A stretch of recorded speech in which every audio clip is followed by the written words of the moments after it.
What up, big dog?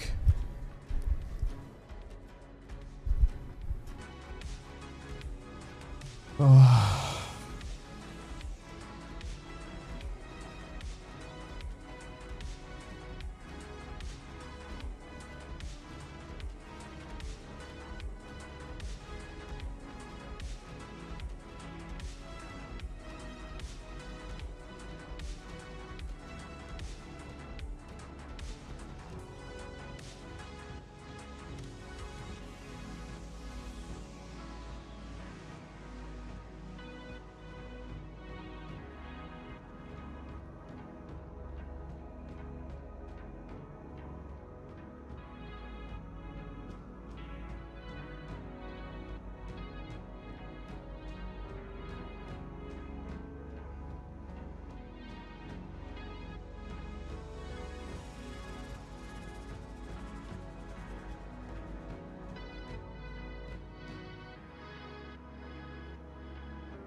Ba, ba, ba, dum, dum, ba, da, da, da.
Send help.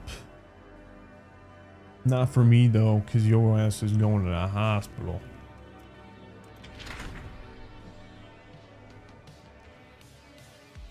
Okay, the Chinook thing. Give me that fucking bow and arrow. Let me start blowing some motherfuckers up.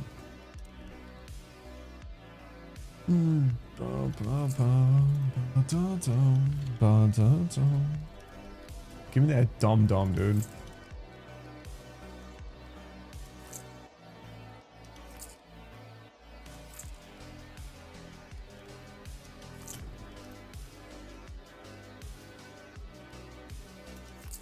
A Vite shot.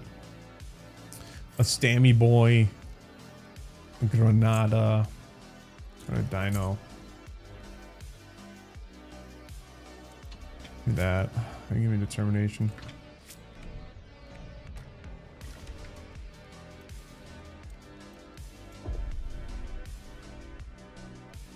Start rocking the yellow jacket.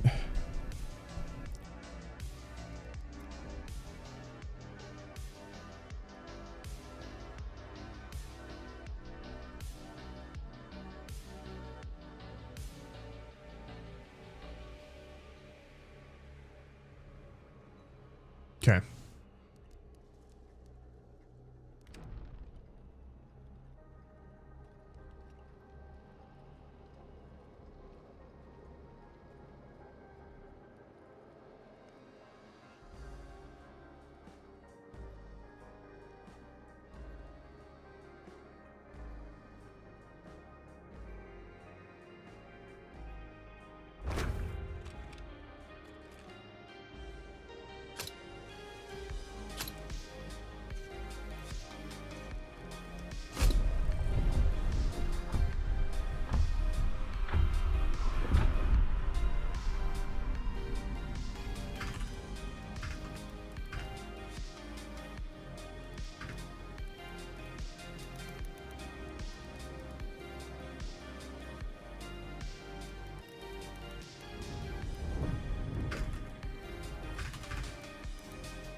Yeah.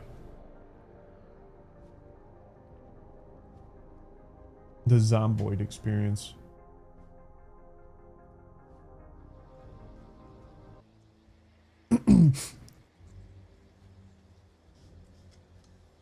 What up?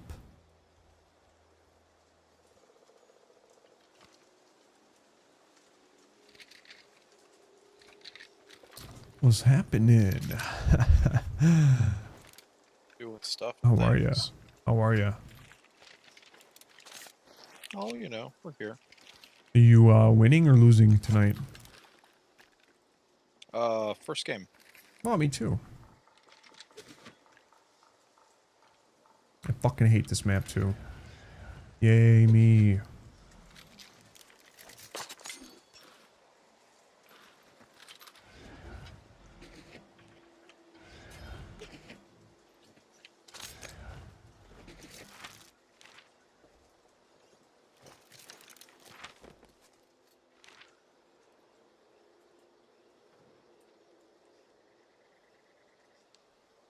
Well, apparently somebody's not loading in worth a shit. Is it you? Is it fucking you?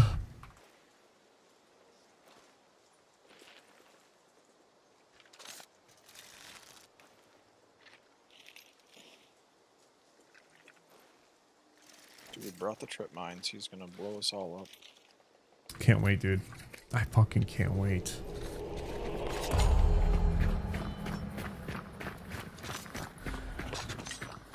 I do got explosive fucking bolts on my crossbow, so it's gonna be fun. Nice. If I can aim with this fucking thing. The fucking aim on that gun is shit.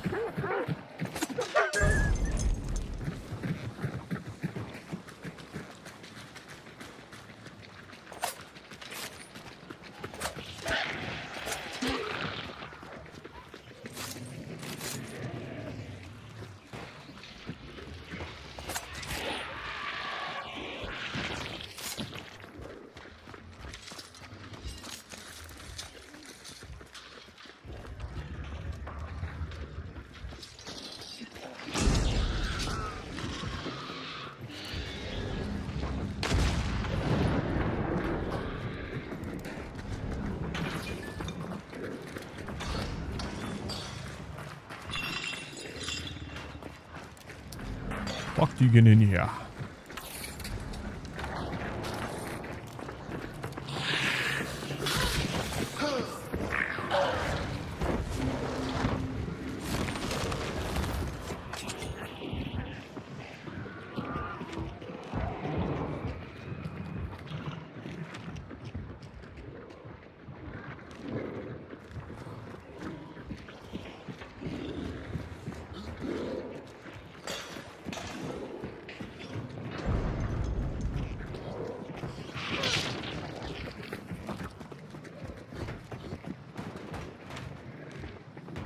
We gotta go back east.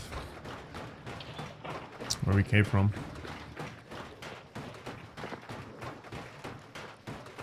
Yep, just looking around.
Do you like this map or no? No, not really.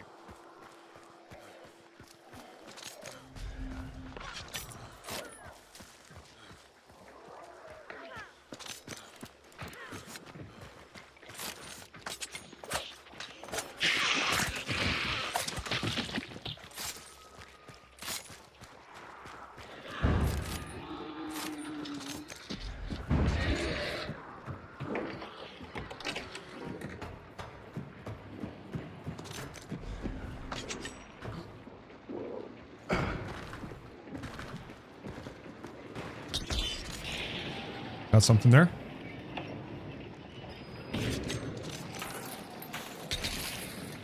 People or what? Yeah, look, I thought I saw a person. Person for sure. I just shot one. Okay.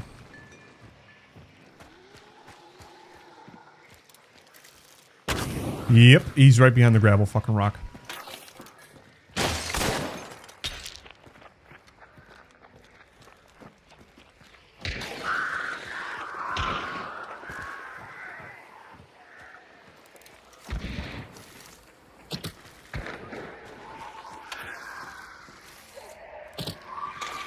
placing down traps. Watch out.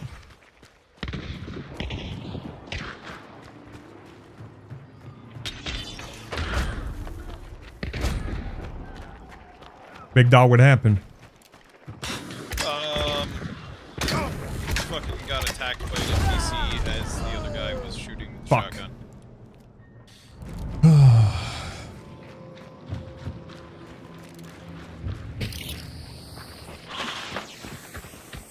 Yeah, we're dead. Whatever.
It is what it is.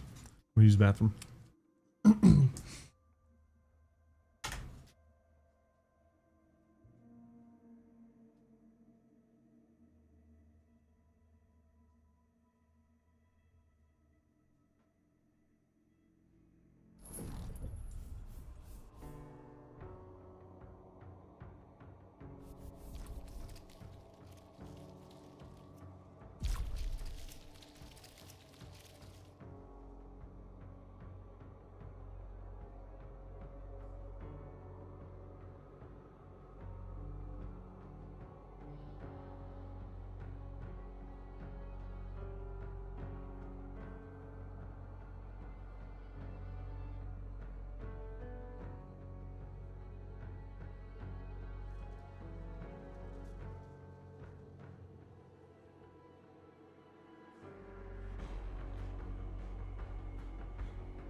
Dude. What up, big dog? What up, big dog? Black out, black out, black out, a black in, a black out.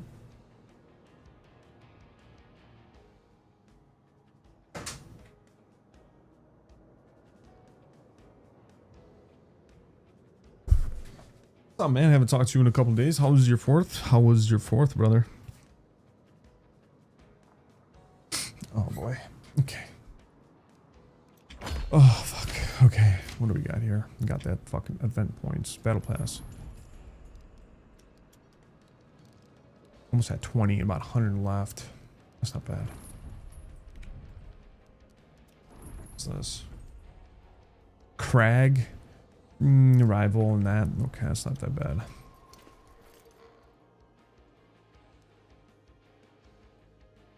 Was fine. Had a headache, so sat halfway through the fireworks.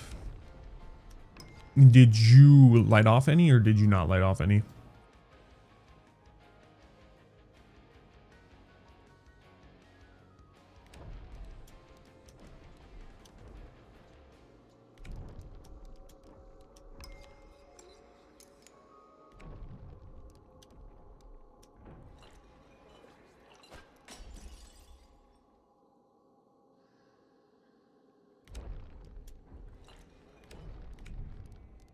Yum rich.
Motherfucking Dolch.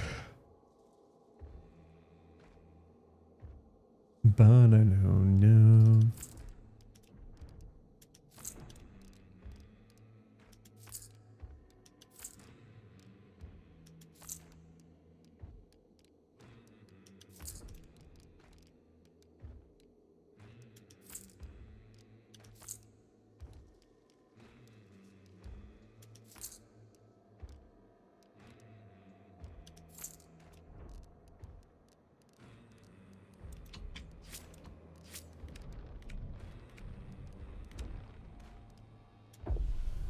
I didn't. When I was lit, decided I wanted.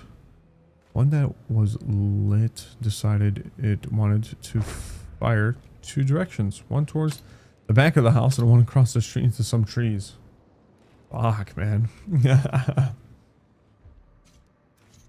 Kind of funny.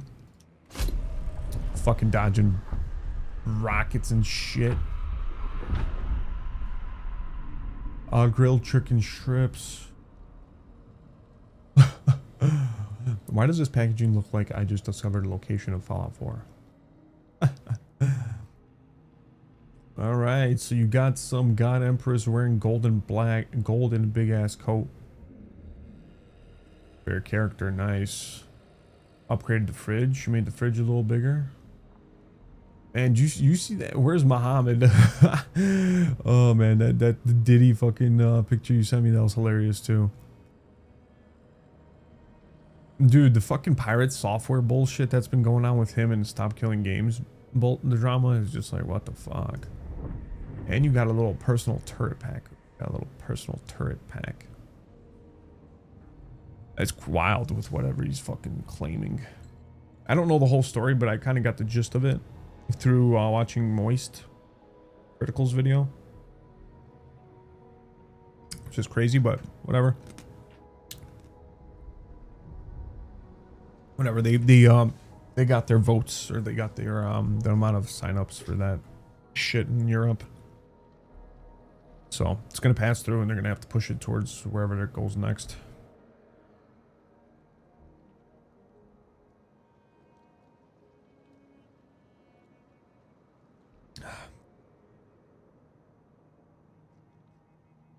Our software fucked this reputation in such a quick time, lol. That's what happens when you're a big fucking known streamer and shit, and you say some, like, I don't know exactly 100% how he said it, but I heard he said it in like a really bad way. It like pissed off a lot of people. You know? It's like, alright, man. You do you, boo. You do you, brother. Want to screw it up like that? Cool. And it's like it's obviously a good reason for the fucking the petition, dude. The petition's a good reason. It's not like it's a shitty one either. It's not like it's some bullshit, you know? It's actually a valid point.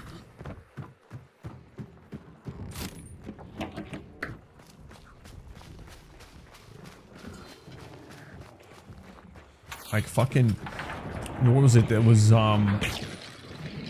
it was that one racing game that EA owns.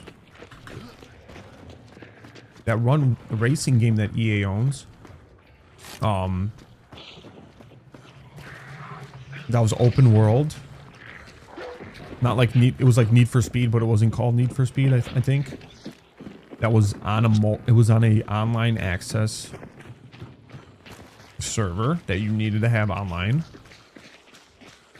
and they're closing the server down for the game, therefore making it physically impossible to even play the game. So people that bought the game and wanted to play it or whatever, like single player or whatever, they can't because of, you know, it being shut down. And it's a good argument. It's like, well then what do you fucking do?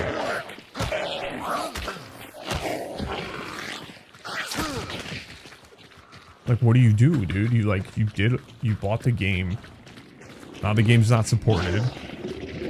And you came and buy it, and you came and play it single player.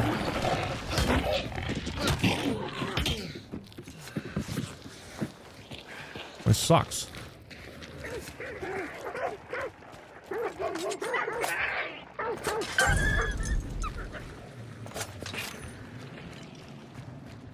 Therefore, the petition makes it so that... Is it the petition makes it so that the company still has to keep the servers alive? I can't remember what the actual, like, petition is, but it's something about the servers still being left online.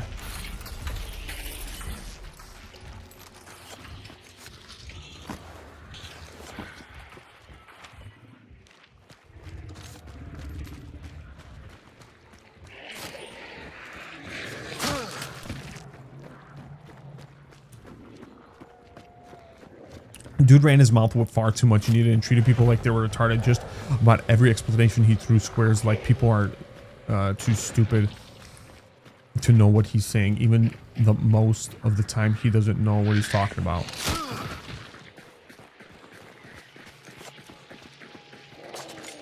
You know why he does it? It's because he fucking...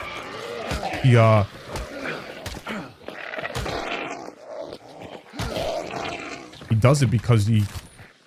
Oh, he used to be a game developer. So obviously he's like, oh, you know, me, look at me. I'm XYZ.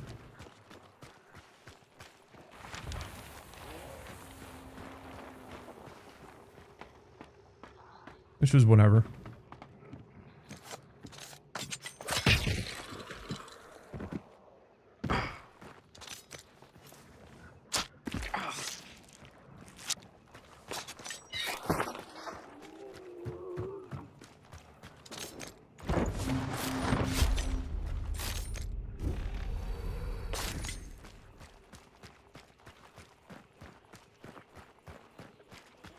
Hey man, his name is Thor. You can't be saying that sort of stuff about him, okay, dude?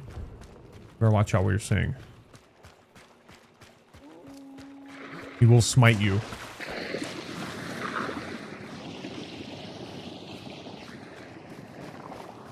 His dad used to work for Blizzard, like he's top shit. Yeah, so you're not wrong there.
Cox.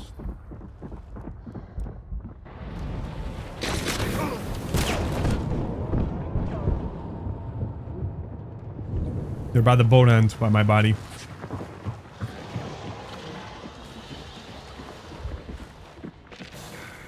Rear. Watch your rear where the window was at.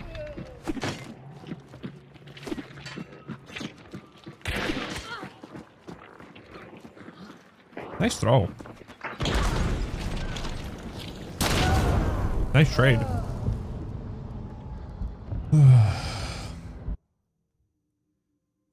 The dude also thinks his dad used to work for Blizzard and he's top shit. Only thing that Cuckwood could smite is the voice changer to use this thing. I wonder if he actually uses that voice changer. Is that an actual voice changer? Because that'd be crazy if it was.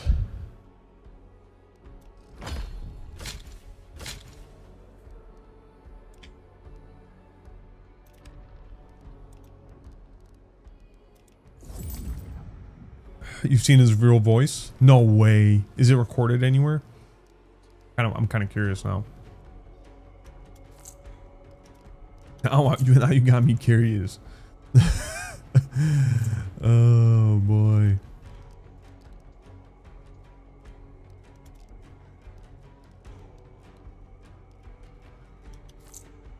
Was that some con?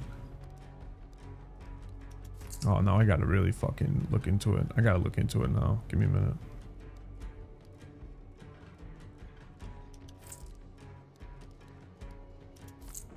Hold up 1 minute. Hold up. Let's see if we can find it online. Let's see if we can find it online. Was someone saying that he's a furry? Someone mentioned he's a furry? Or am I just... I think Moist Critical said he was something like a furry. What's his name? Pirate Software Games. Real voice.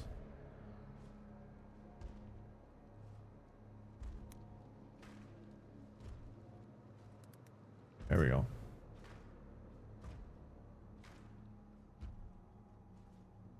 Had to make this video as I feel like it's one of those am I taking crazy pills moment. So with all the recent pirate software drama and controversy, this clip by Soda Pop basically summarizes it all. No, Ampy's right here. Like, those two people did not need to die.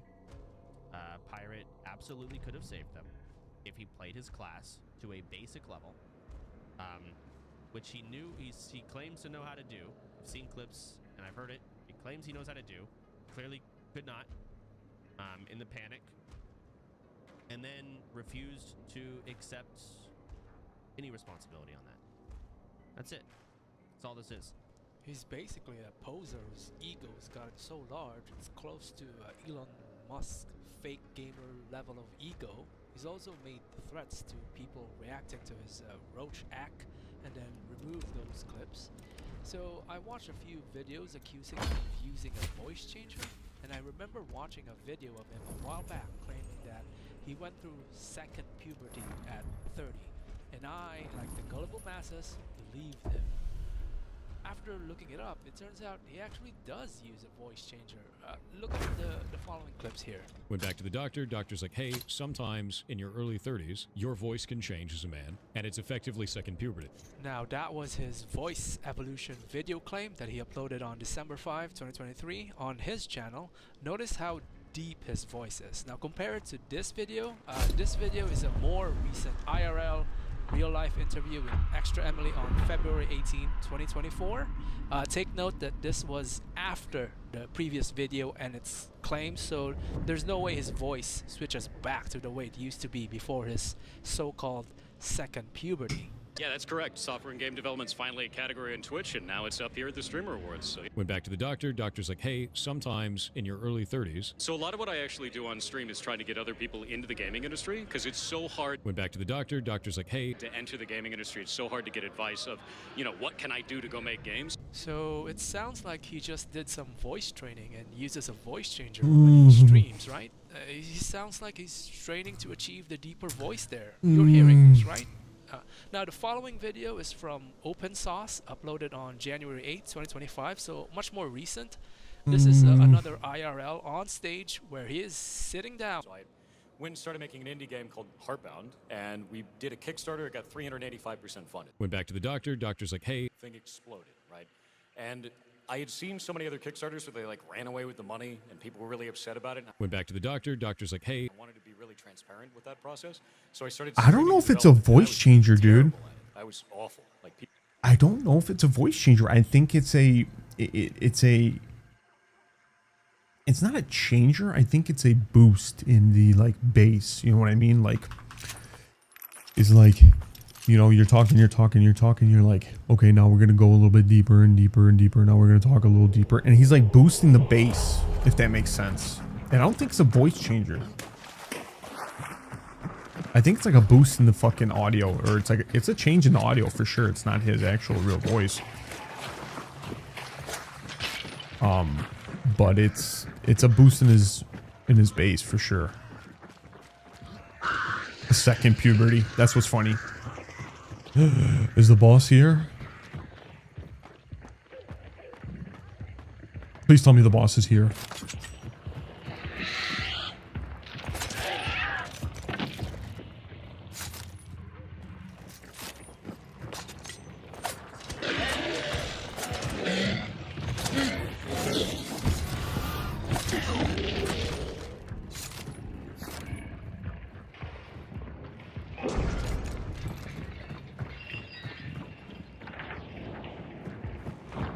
You know, like when you have a audio interface like me, like a third-party audio interface that you use,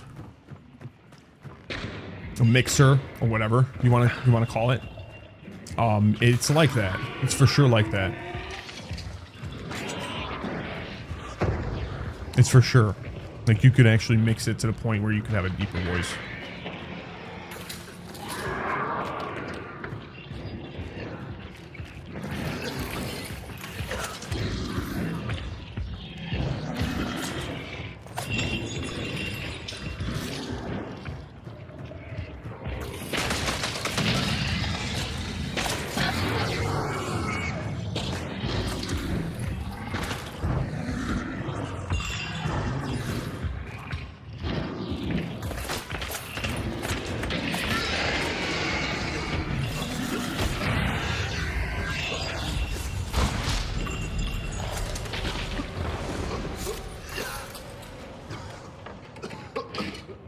Which can be done with a voice changer, yeah. It could definitely be done with a voice changer.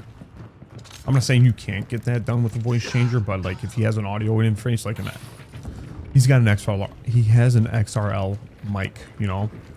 I'm assuming he does because it looks like it. And if you have... Wow, that's a nice place trap. And if you have like that mixer that can really change your voice to make it deep, you know, make it deep, deep, deep as always as possible. Yeah. Like amplify all the deep parts of your voice just to make it sound more masculine. For sure. For sure, dude.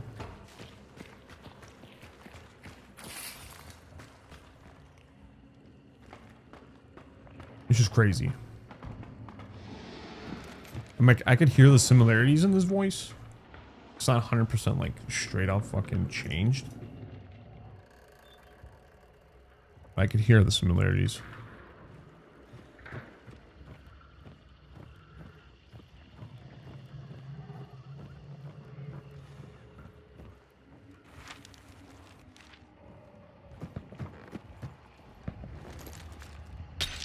Shadows right here.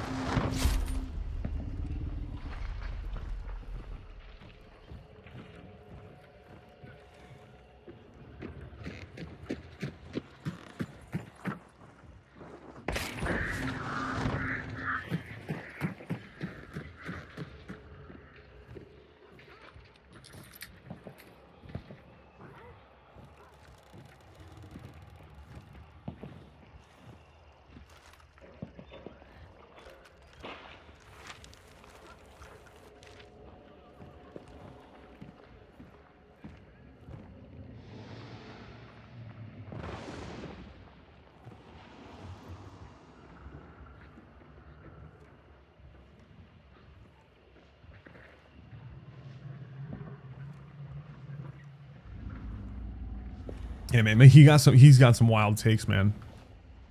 Wild takes.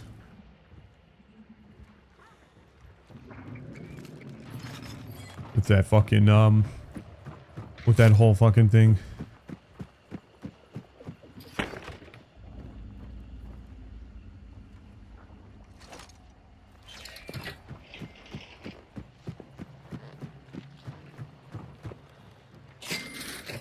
Heard he got swatted too.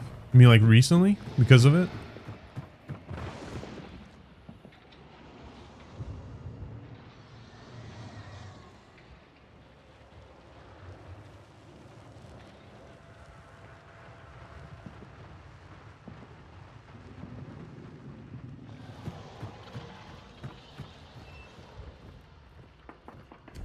That for sure sucks, but you know, you piss off a majority of fucking players. You know, one of them is gonna be crazy enough to do that. Are we clear, big dog? What are we doing? Are we going to the next one? Or are we extracting?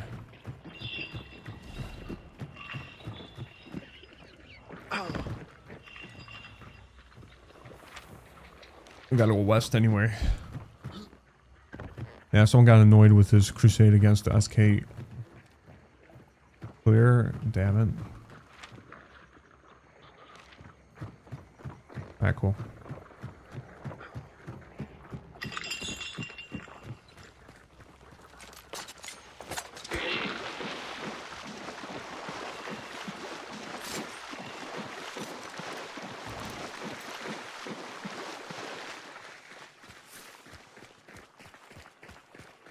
I mean, what are you gonna do?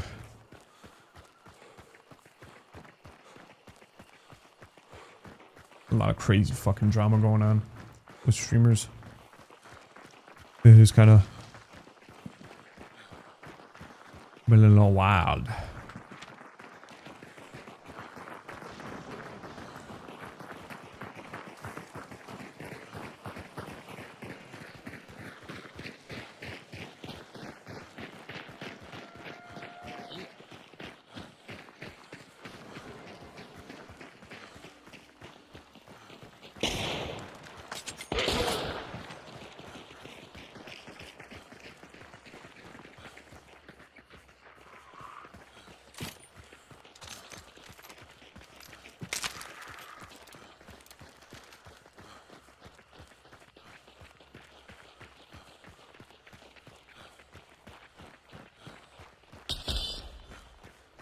What you got over there? People or no? 45.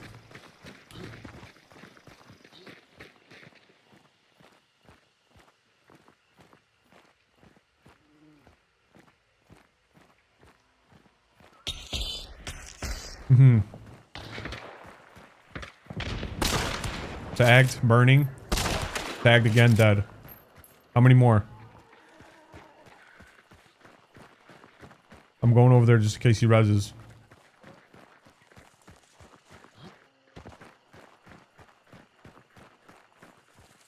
How many more?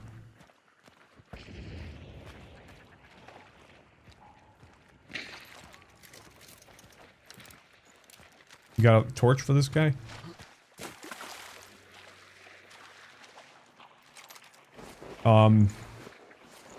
Yeah, you got a torch for this guy or no?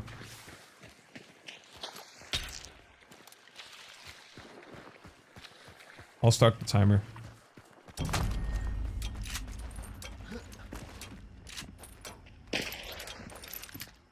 The worker is in water.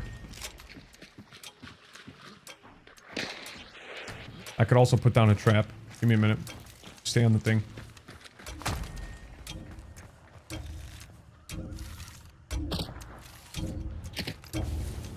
GG's, buddy.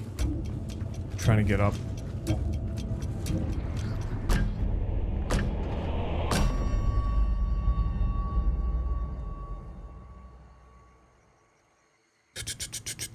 The hilarious thing is he's never admitted he was wrong. He just got banned, blocked, and deleted any comment that went against him.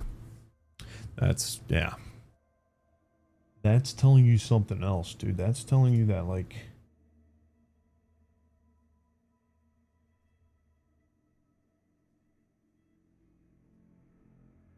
Like he stands for his, like, what he believes in. And you ain't changing his... You ain't changing his, opinion.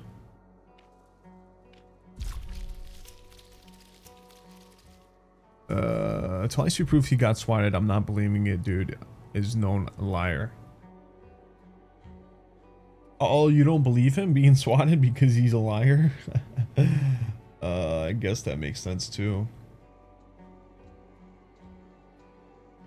I guess that means that makes sense. Because why would you believe him if he's the one who said that, right? Would you believe him? I don't know. And it's like, why is he so like gung-ho about not wanting to be for the movement? What's his reasoning behind it? Best viewers on stream, delete the spice. I'll delete you, buddy.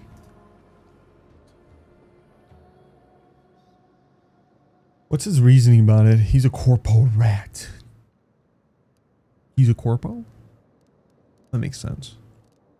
But then it doesn't make sense because it's like, bro, didn't you like get out of the corpo life? Didn't my guy get out of the corpo life? Or did he always stayed in? He always stayed in? And he just kind of like, you know, does this thing on the side, and he kind of like he's doing it on the side, trying to feed information. Wants to know the things we pay for. His dev, bro. Dude, stop it. You're leaking the news. You might get fucking smited by Thor. You want to get smited, demon? I'm gonna fucking wipe you out and I ain't ever see you again.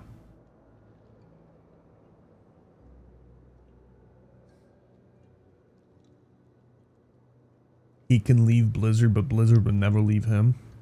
Bro. Hey, man. People hated watching me. They hated seeing all this stuff, and I was worried that, like, if Now, this clip is from an old video of how he used to sound like. Have a listen. It's our first time out here at Denver Comic Con, and there's so many people, and they love the game, so it's been awesome. We made in 24 days from concept to release on Steam. Blew up. It was really, really awesome. And that game is pretty difficult, so if you're into really hard arcade games, that's the kind of thing for you. So it really sounds like he just did voice training to compensate when he's not using his voice changer or a software to lower his voice like crazy. It's not even about the studio quality mic as some have claimed. There's no way your voice changes so much and goes so deep that way. It should still be deep even with a lower quality mic. Think of James Earl Jones. His deep voice would still be deep no matter which mic he is using. It should still sound like him. It sounds like he is faking his voice, right?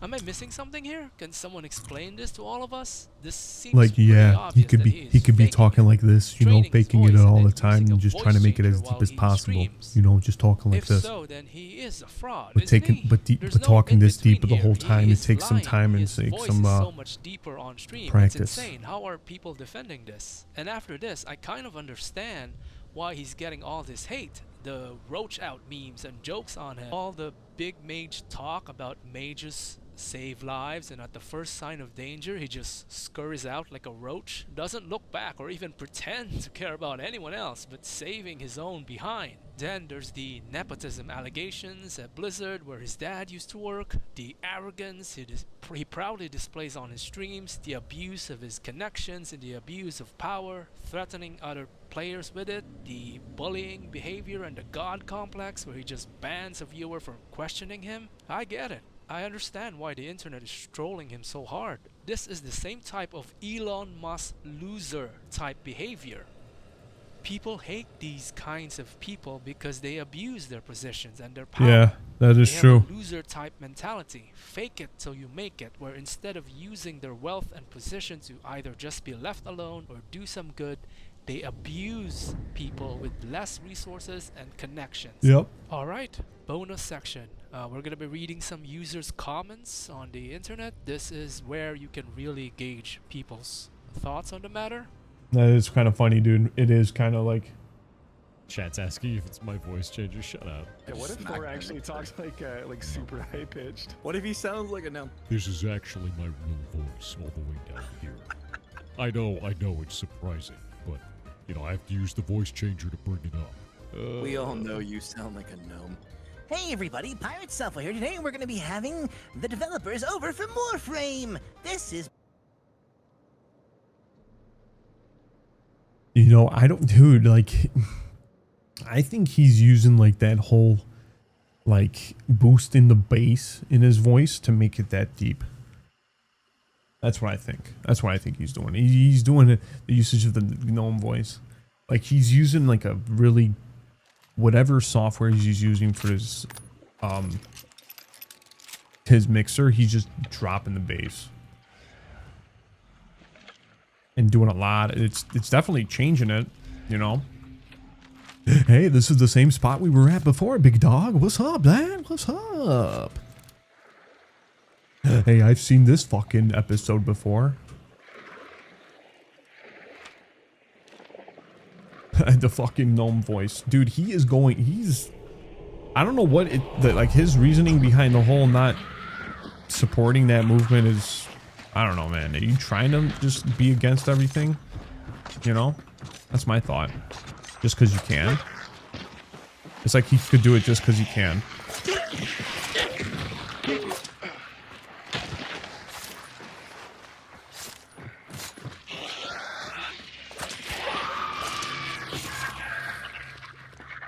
Like he just wants to be against it just because he can, you know?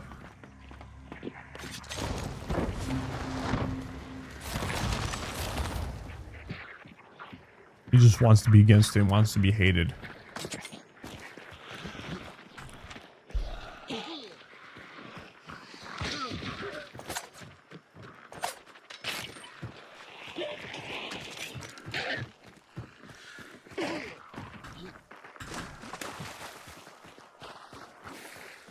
Like, I'm gonna be the villain. He doesn't understand the move, and his ego gets in the way of him saying, I fucked up and it was wrong and the truth.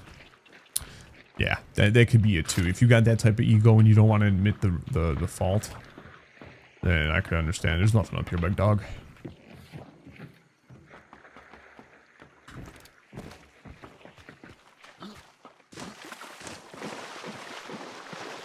I don't understand people like that. You know, is that what happens when you get a lot of money?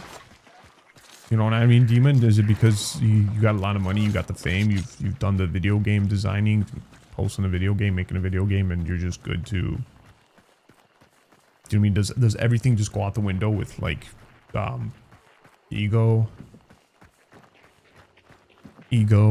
your personality, reasoning, you know, in some parts? Does it just go out the window and it's just like, whatever? Once you get that money? I don't know. I gotta go get rich so I can find out. I'll be back, boys. I'll be back, boys. I'm gonna go get rich. And I'm gonna go get a deeper voice. And after I get a deeper voice, I'm gonna make a video game. And I'm gonna shit on all the gamers that play video games. And tell them they don't know shit.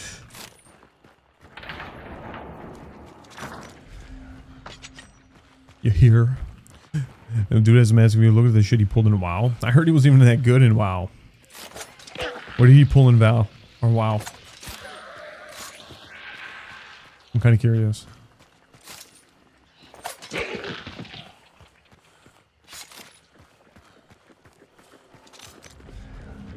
Was he like garbage in WoW?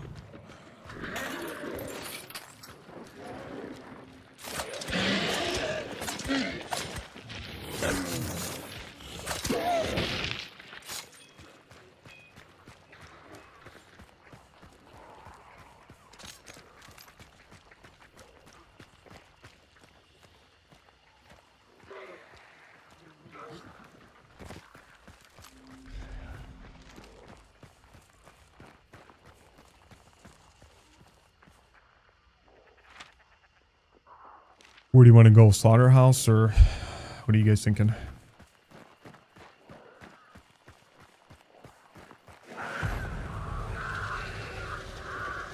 Got it. Okay, cool. And he not only hid his UI to claim his mana was low, he bitched out on his team in the dungeon, getting a couple of them killed on hardcore and blamed them. Wait, is it that hardcore server where like you fucking die, you lose your character? Hardcore?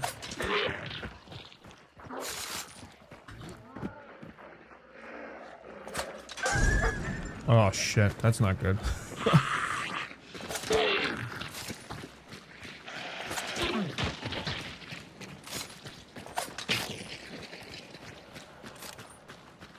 Well, that's no bueno, right?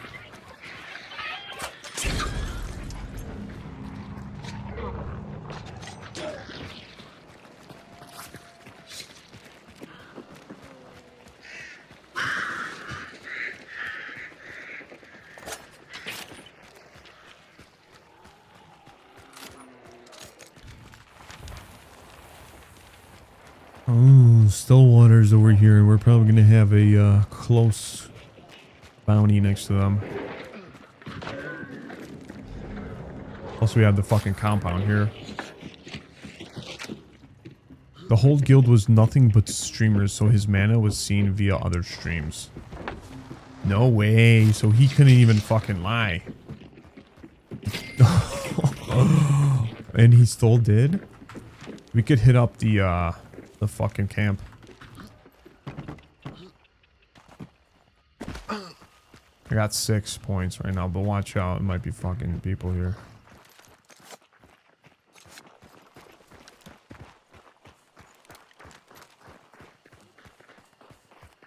Watch out for any traps.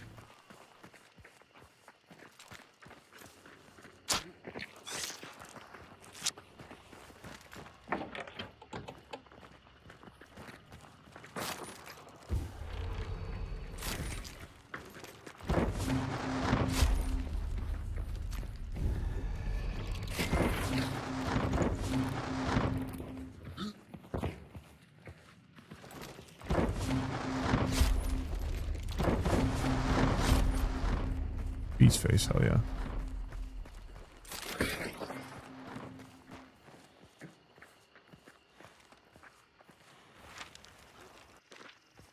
Alright, up to you guys. Let's go to the next spot, or we could go to fight.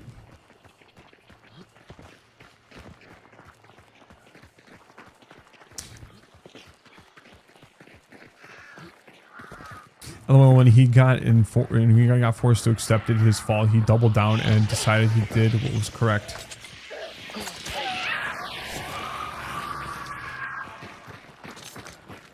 Man, sounds like some guy just can't accept faults. You know, when you're wrong, you're wrong. You know what I mean? Hey, bro, I'm wrong. I'm sorry.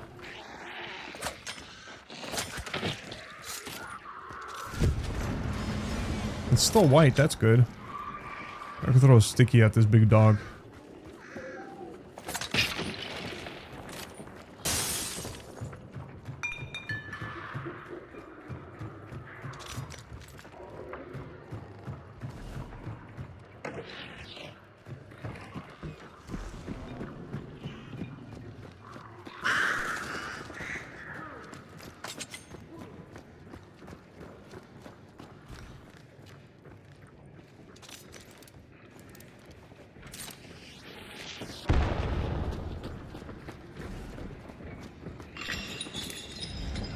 Still white.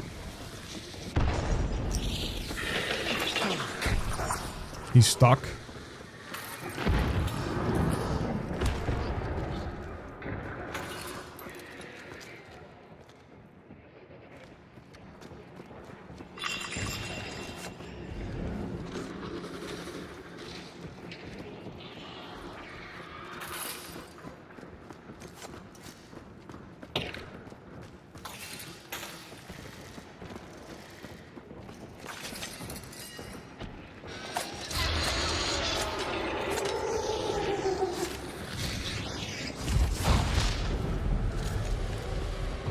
Alright, well here we go.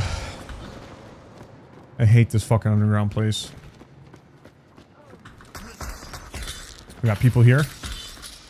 I'm coming, big boy.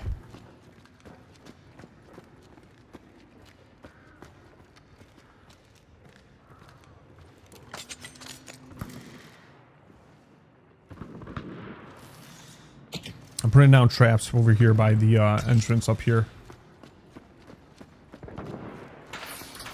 Is there another entrance you want me to trap? Alright.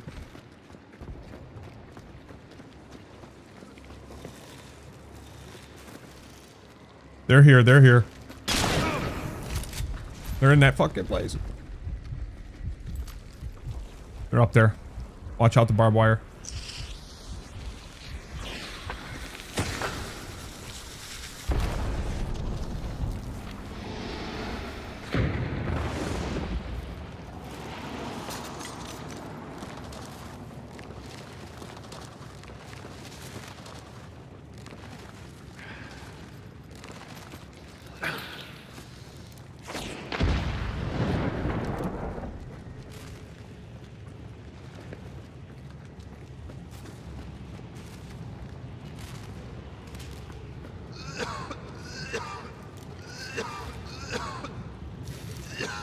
Watch out, I put a trap right there.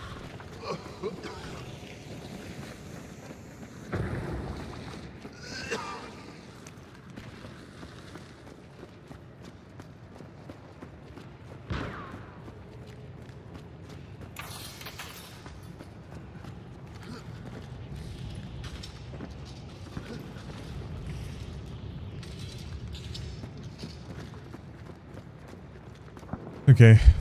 By the way, my government for the Stop Killing Games was a total clown show. Why? What did they say? It was made into House of the Commons and they played it.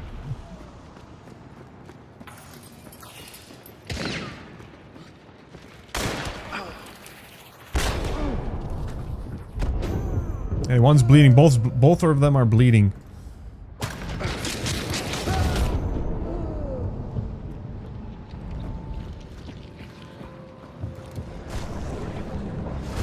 Oh, they had the fucking bounty, dude. Cox. Damn. It was made how the Commons played it up as the provinces, and they played the it's up to the provinces bullshit. Also, it means it's like up to the states to decide for you guys. I think my favorite thing is the anti-fan base. Like, there's like an anti-fan base out there that's like, he uses a voice changer, and I'm gonna find out eventually. And then it's like I go to the streamer awards and I win a streamer award, and they're like, they used a voice changer right there when he touched the microphone. That's when we turned it on.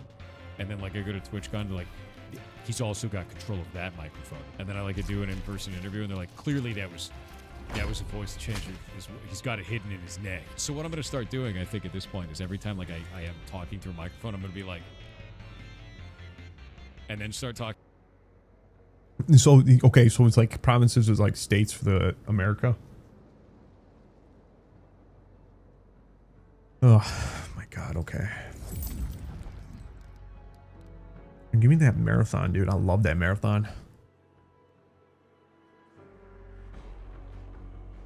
But like, does it really matter if it makes it to the, like, for Canada? Let's say the stop killing games movement was an EU thing, right? So if it passes in the EU, then it's gonna have to pass for everyone else, because they're not just gonna make games. They're not just gonna delegate the future games. You're gonna change it for like one continent, and then they won't change it for the rest, right? Does that make sense? Like, if they do it in the EU, and then they're gonna have to do it everywhere, because they're not just gonna make two versions of the game, in my opinion.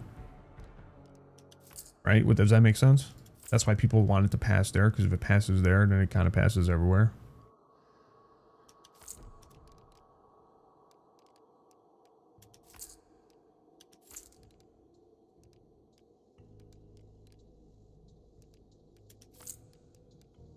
Fuck, I should have threw a grenade, dude. I have to use my grenades more often. I'm gonna do a stick.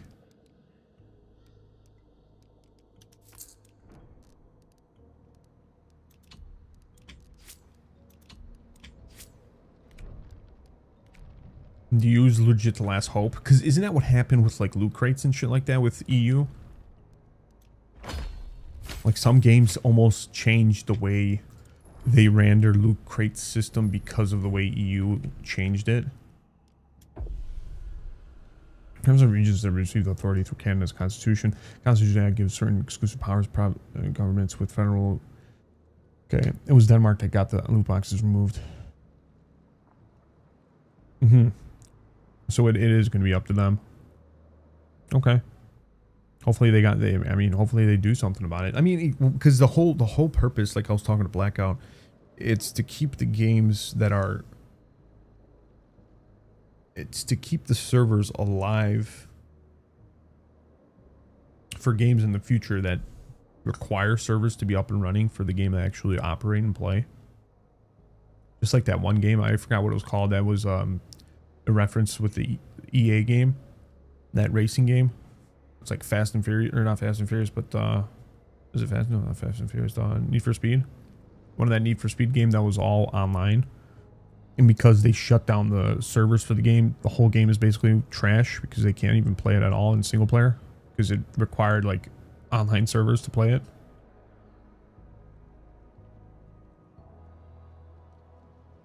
And then it was funny because then the company's like, "Nah, man, you're not purchasing the game. You're purchasing the license for the server of the game." It's like, what? It's kind of crazy, man. It's like, you're not purchasing the game. You're purchasing the license for the game. So if the license of the game, if it runs out, technically it's done. None of this would have happened if Ubisoft just patched offline mode for the crew. Yeah.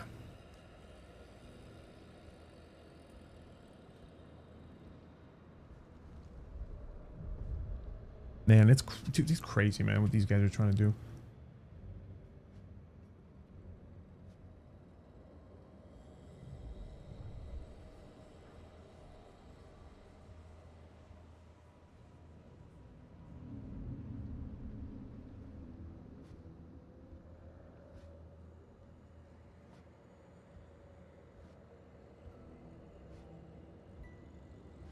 Crazy, man. And it's always with these big companies, man. They don't care. They're just gonna do whatever they want, and until someone actually starts pushing back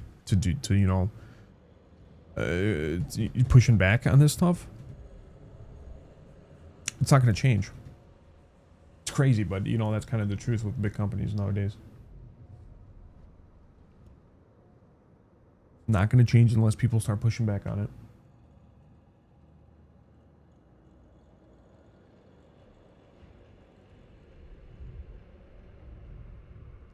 And I'm sorry, but if we are just playing for a license, the game should be free. Yeah.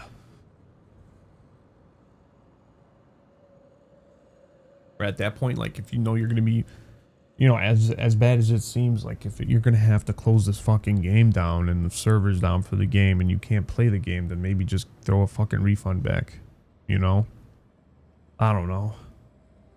Pain in the ass to do that, but what are you gonna do? What are you gonna do? Like, literally, you could just take the hit, fight for it, you know? Or if you're the company and you're like, man, I gotta shut down these servers, then what are you gonna do?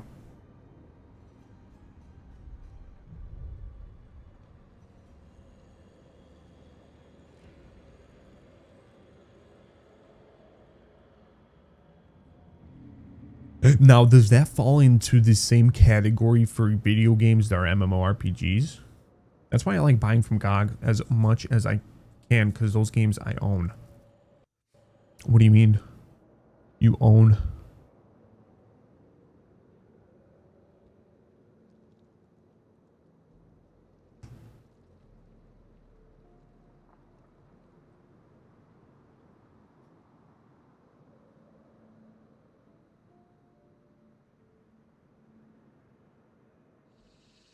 I think his ruling is if you're going to shut down the game, then you must allow private servers to take place. Yeah, that's what I was gonna say. Like, hey, you should allow to do that at least. You shouldn't like fight for it. Be like, hey, no, you can't do this anymore because of that. You know.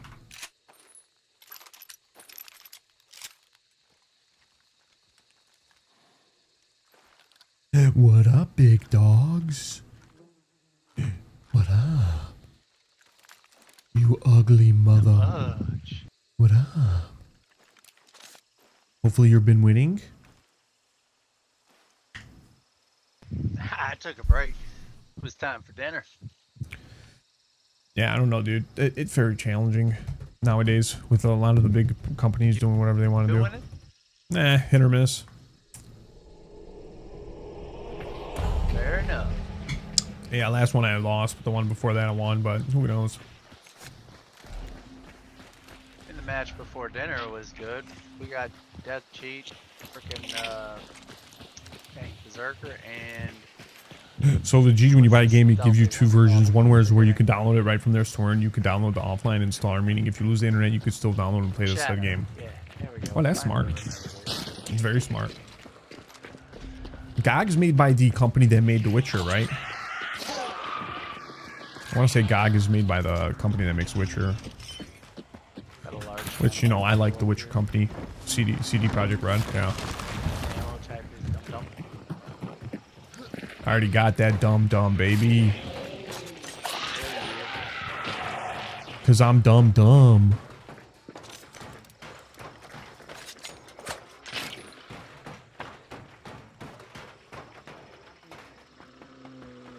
It's funny for a guy named Pirate Software, he doesn't want you to fucking actually own the games online after it's been dead.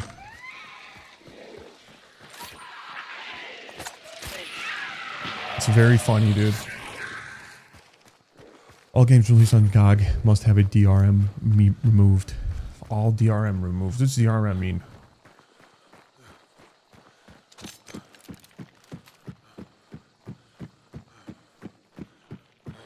Shadows up here if we get. Just rights management.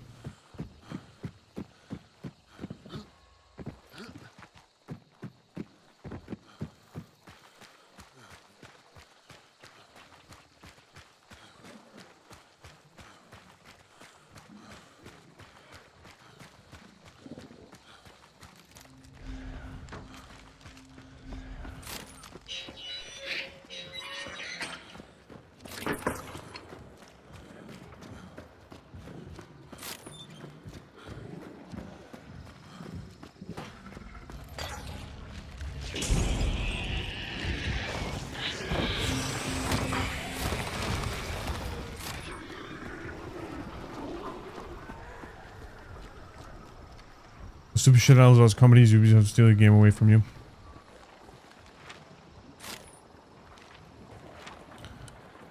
Anything you still up there at Maw? What's going on over there? I was earning these points. These shadows.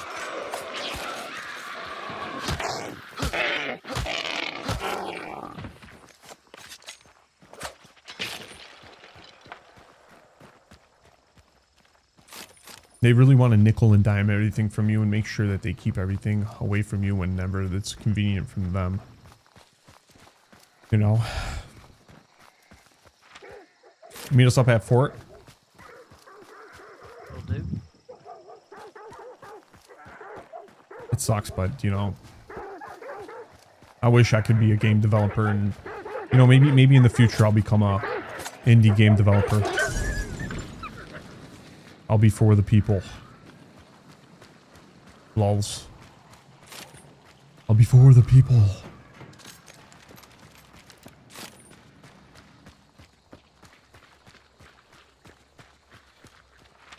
Okay, I'm gonna CNA lumber.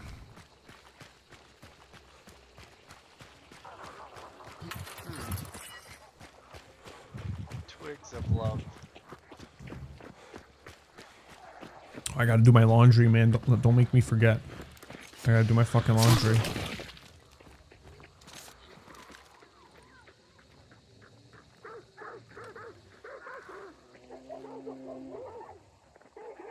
Alright, I got a group over here in the water by the tower behind it. Right here, I got a group going towards that tower right now from the water behind it. Right there. They were in the water that was right behind it. They might be going toward that tower. Moving to get an angle. Now we could go in there, or we could go to CNA and just make sure we watch our backs with these guys.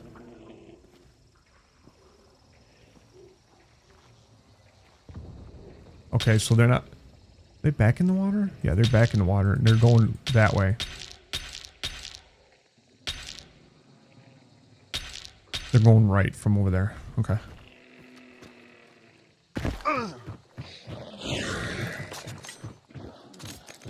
Bro, do you not have mic?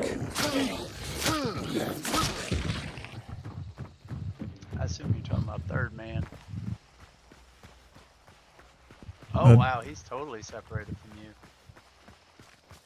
Well, all of you guys are separated from me now. I mean, I was trying to get back to. Yeah, brother, I know he was over there. You're by yourself though. Watch out. Watch out, buddy. Oh, that's not me. That's him. No, I know. I'm just saying for him, so he could fucking hear.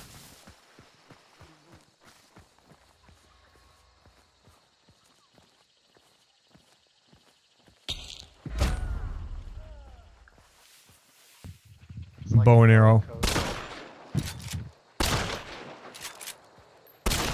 Tagged once.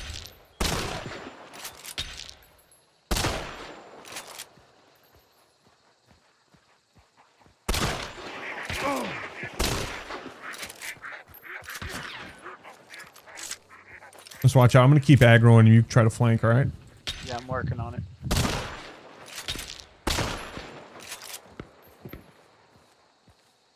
Two people for sure. Tagged again with fire ammo. Tagged again with fire ammo. Right here. One back here. I keep burning him. Okay, he hit me with a fucking arrow. How'd he get you? Yeah, the second man freaking mount found a position to dead-eye me.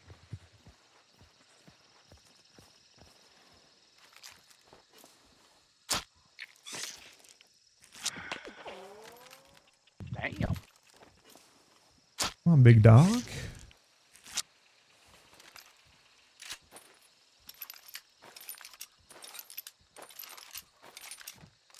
I don't know what to do here. We're kind of fucked. You do whatever you like, man. I ain't worried about it.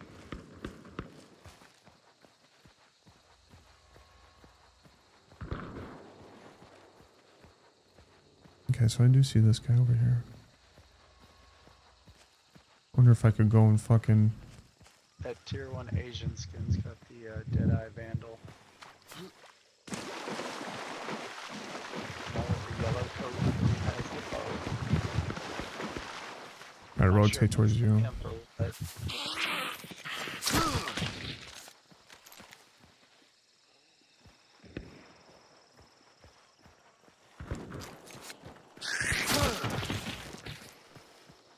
you should consider using throwing knives for trash mobs. I know, man. Mission. You hear anyone near you? No. Yes.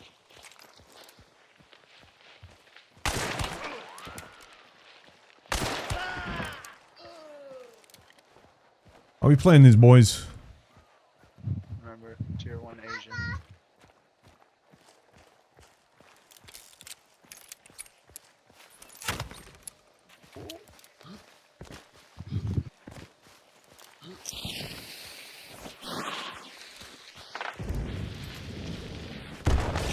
Watch left by the building.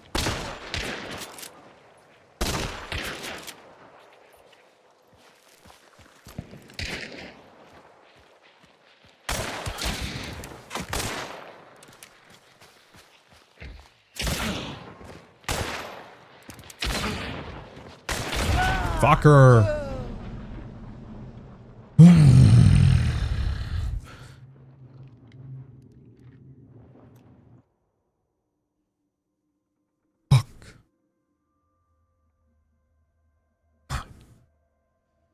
If it comes to make sure I'll grab at least 5 title rights external, dude, you have to, man. Nowadays with the fucking gaming, at least for the AAA games, man. Usually the indie games are pretty decent around, like keeping their actual games up and running and live.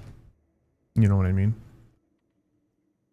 Yeah, but then again, nowadays with the video games, a lot of people aren't really playing AAA games, in my opinion. I think a lot more people are playing indie games, if anything.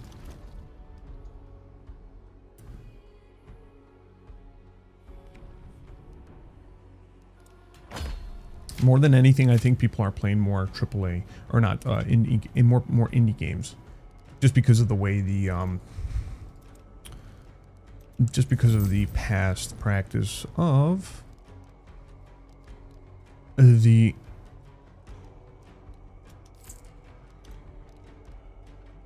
fucking AAA studios. You know what I mean? People have been sick and tired of them for a while, doing whatever they want, piss people off, and so on and so forth.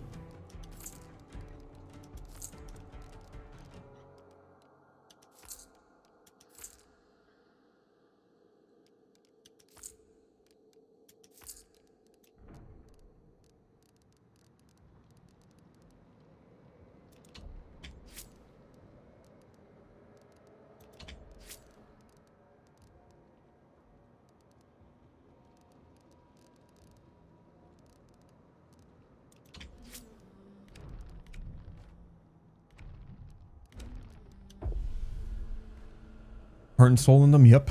Yep. You know that for a fact. Until some crazy shit happens where people are like, you know, when indie games blow off, or pop off, I should say, when they pop off and become very popular, sometimes the changes that they make can lead to kind of the similar actions that AAA titles make. But you can never know if they're going to do that or not, if it pops off and they're going to, you know, become totally different than they were before.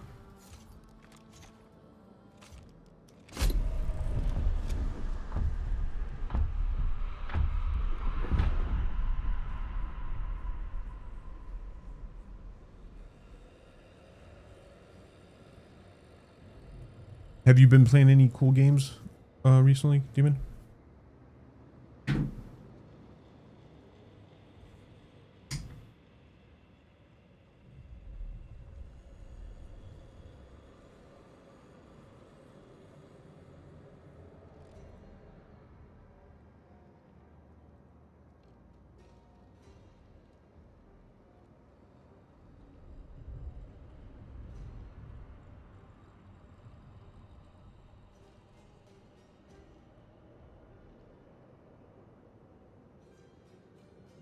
Ba-ba-bum, ba-ba-bum, ba-ba-bum, ba-bum. Alright, so I'm sure many of you have heard of Jason Thor Hall, better known online as Pirate Software, due to all the surrounding drama related to Stop Killing Games. This video isn't about the Stop Killing Games drama. I do support the Stop Killing Games initiative, and anyone in the EU currently watching this should go and sign up to care about game preservation. This video is going to be a review of Jason's job history, game dev industry claims, coding ability, and his heartbound and champion of breakfast DRM solutions by me, a developer. I won't be touching on his hacking skills much in this video, since from what I found, all of his DEF CON wins were team efforts, and all of the stories related to hacking are just that, stories. Outside of his word, I generally can't find anything related to it. There isn't anything concrete or of substance in these stories for me to actually analyze and review. If anyone knows where he actually has hacking write-ups or knows the VODs where he actually does something related to hacking, let me know and I can do a separate video going through Death and in the reviewing water it. too. Okay, with that out of the way, let's start with Jason's LinkedIn job history. So, if we look at his LinkedIn, we can see his first recorded job experience is from 2002 to 2009, where he was a freelance security researcher and developer. In 2002, Jason would have been 15, and from what I found, he hasn't taken any program classes, so anything he knows at this point is largely self-taught. Another important thing is Jason actually had a job in 2004 that isn't listed here as a quality assurance intern at Blizzard. Okay. Trying to play Death in the Water too, dude. All this, that shark game. I know what you're talking about. Fucking does look creepy, dude. I don't know about shark games. I'm fucking here. I'm here to fucking eat nuts.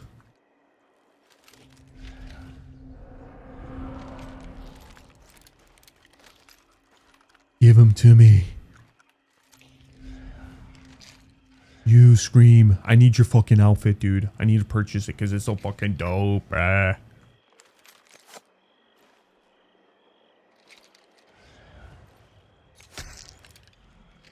Nice outfit, both of you guys. Looking fucking crazy look. Crazy good. Thanks, bro. Crazy good. Are you playing SWTOR? Yours are super cool too, man. Dude, this is free from the fucking event. Still cool, bro.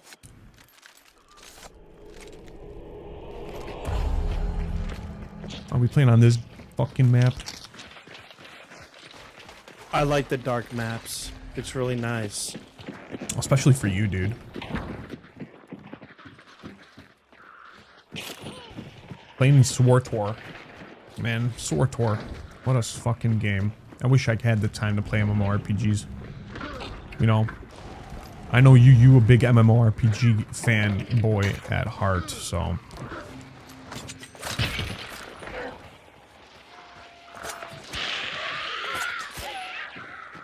Which I love. I love to hear that.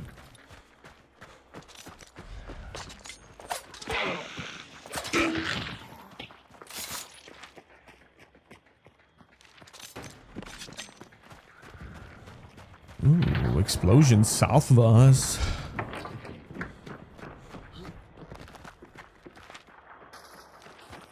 Or would that be west? Maybe west of us. You want to go fight that or no? Why? Well, no. Well, they're south of us now. The fuck?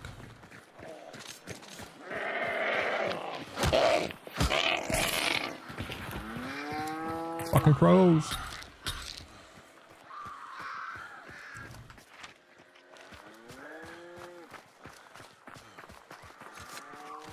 I'll be playing on a WoW private server once the server releases their custom classes. The reason why you play on WoW, not on our private servers, not on regular. You hear that? Where? That? Or is it me? Or am I tweaking? What did you hear? I heard someone go, ugh, over there.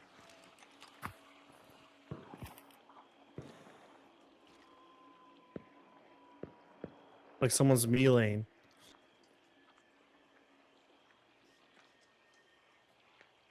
Man, I don't see anything.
We're gonna lurk. I need to go shower. Be right back.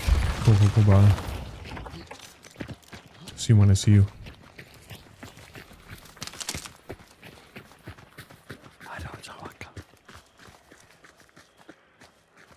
What? Huh?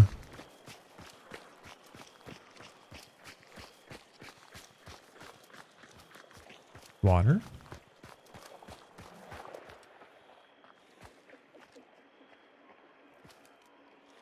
Cow?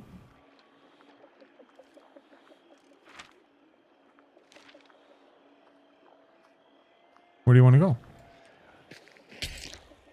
Okay.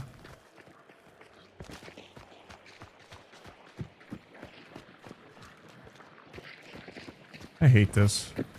Gotta go around. How are we supposed to get by, dude? Like, what is this game? I don't know. There's a log over here we can cross. Oh, great. Well, there goes our stealthy mission.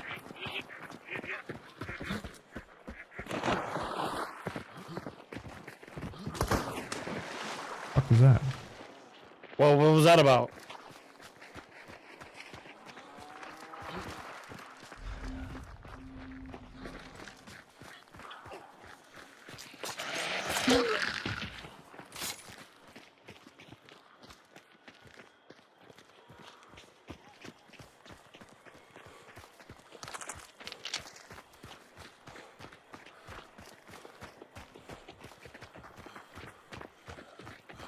In here, hello? Yeah. Anybody in this cave?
Well, there we go. What's the game plan? Shaggy, I don't know.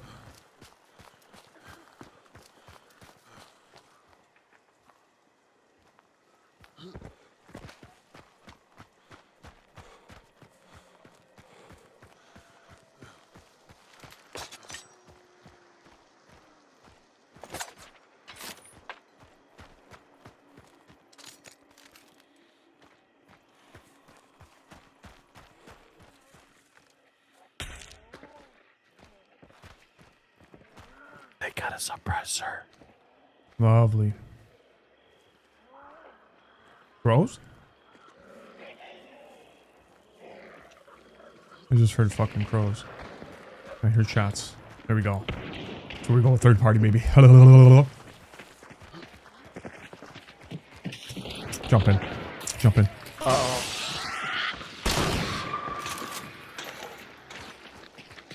Did you hear that, like, auto? Yeah.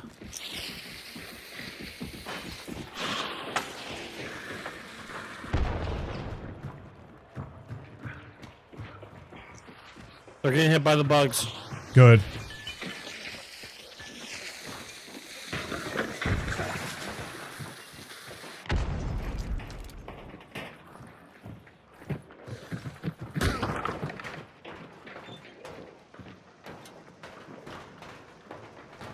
Yo, guys, should we talk about this?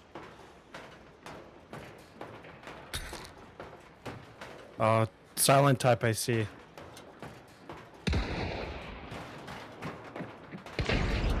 Fuck you, pussy.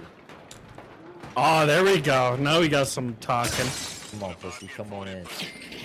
Hey, come on now. We're all civilized men here. Fuck you. Come in. Knock, knock. We're all civilized. Knock balls.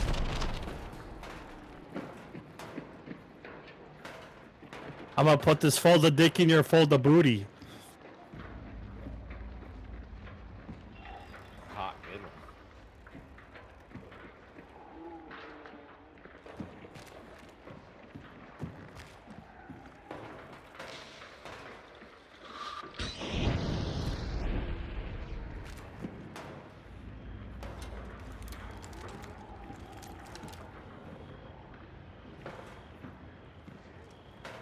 Yo, what do we do, bro?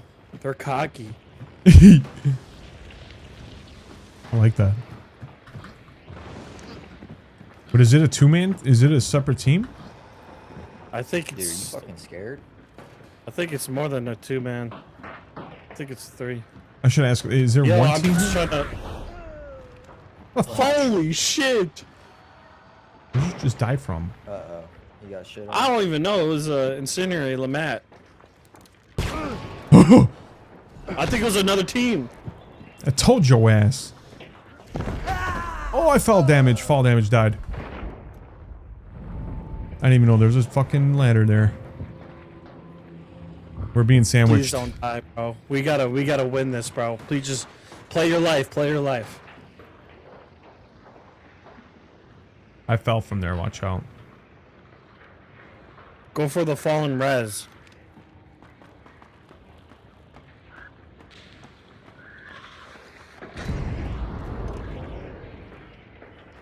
Brev, watch your back.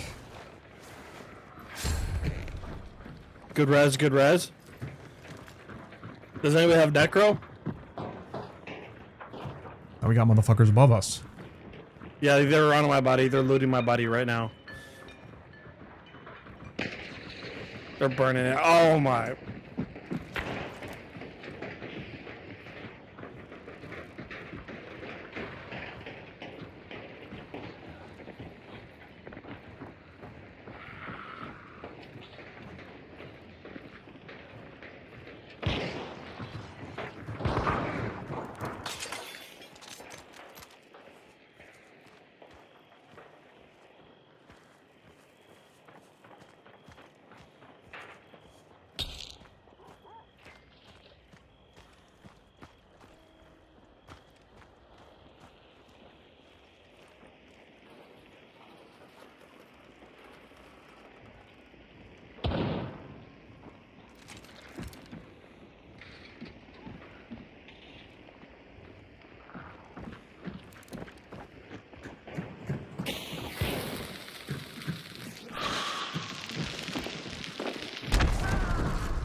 Cowabunga.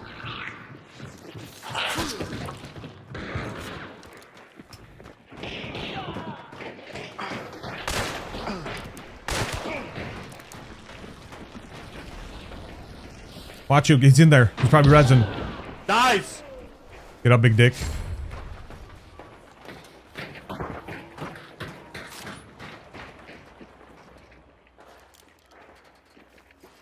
We killed 2, so watch out. I don't know if there's a 3rd. I got 1 bar left. I got 1 bar left, boys. Is there 1 or 2 guys in that fucking build in that thing?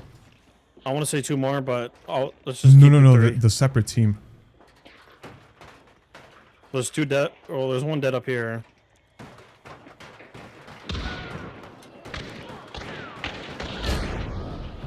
They're burning. They're burning.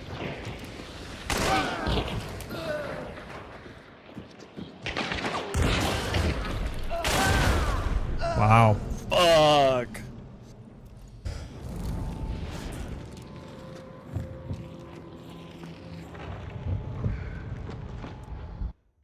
Damn.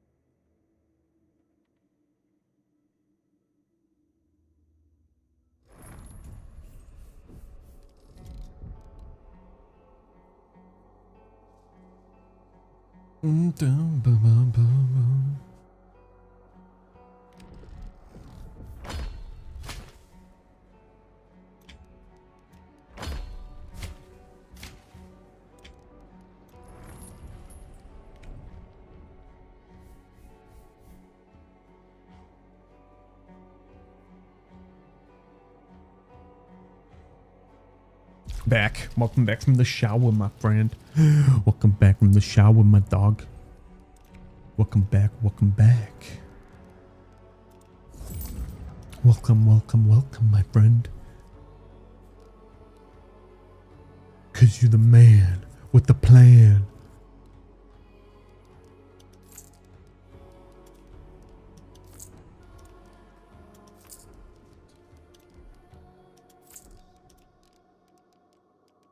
How was your weekend, brother?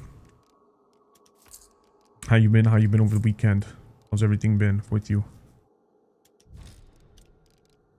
Not bad. What did you do? Anything cool?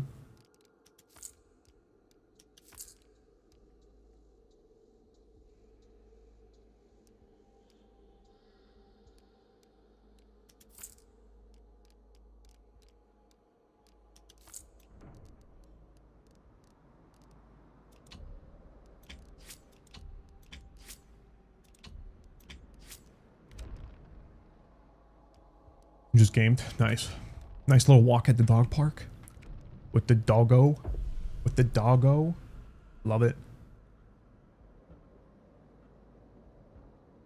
Alright, back to what we were talking about over here. I went to Blizzard in 2004, and like this is kind of my whole career, right? My first job I got through nepotism, 100%. My dad worked at Blizzard for 23 years. He worked at Blizzard for 23 years, so I got a job there in 2004. I was shit. I was shit at this, and I realized I was shit.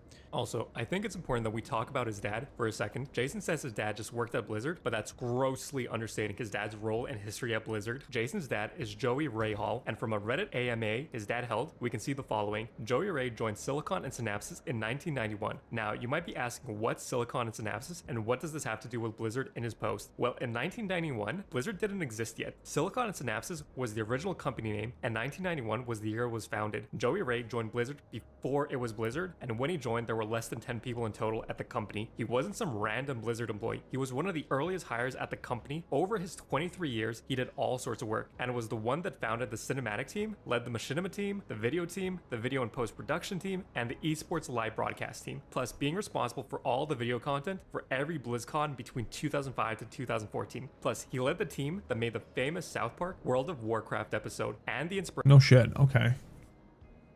The WoW guy from South Park is based on Thor's father. You're fucking with me. Are you serious? For the He Who Has No Life character. Joey Ray was the director of cinematics at Blizzard. He wasn't some low-level employee that worked at the company. He was pretty high up in the chain. Anyways, back to Jason. The next 5 years, I left Blizzard. I did not reapply, and I went and worked on my own. I did freelance. I did freelance for everything. So I actually went into Second Life, which is a 3D Worlds game, if you've never played it before. They have a language in it called Linden Scripting Language, and I made games in there. I learned how to do 3D modeling. I learned how to do texture work. I learned how to do scripting. I learned how to engage with people that were playing my games. I learned how to do network model stuff. I learned how to do server-related stuff. I did this for 5 whole years. So Jason's Second Life period of time is a huge rabbit hole, and there's like 5 or 6 different controversies surrounding his time in Second Life. This video isn't about his controversies and allegations, so I'm gonna skip over most of it. The only small parts we care about are related to coding. During his Second Life playing time, he played a character known as Moldavia's Fig Tree and started a company called Dark Sphere Creations. He claims he did game program with the Linden Scripting Language, the programming language of Second Life, and made some small games and some user-generated content for Second Life. While digging into this, I didn't find any proof he coded any games. What Dark Sphere Creations and his company was actually doing at the time was creating not safe for work adult furry avatars and selling them. Basically, his friend Wingless Emote, another Second Life player, would do the art and modeling for the furry avatars, and Jason would do some coding on top. So he would What do kind the of coding furry, he did on top the of these furry avatars stuff. isn't exactly clear. Then they would sell the avatars, and eventually the business was making somewhere around $10,000 a month, primarily due to selling these avatars. There's some other controversy where What it the alludes to fuck? Jason trying to do dev work on Linden Labs projects and other game worlds, but I can't find any solid proof, just random posts and accusations. So in summary, there doesn't seem to be any proof he did any kind of game development or hacking during this period of time.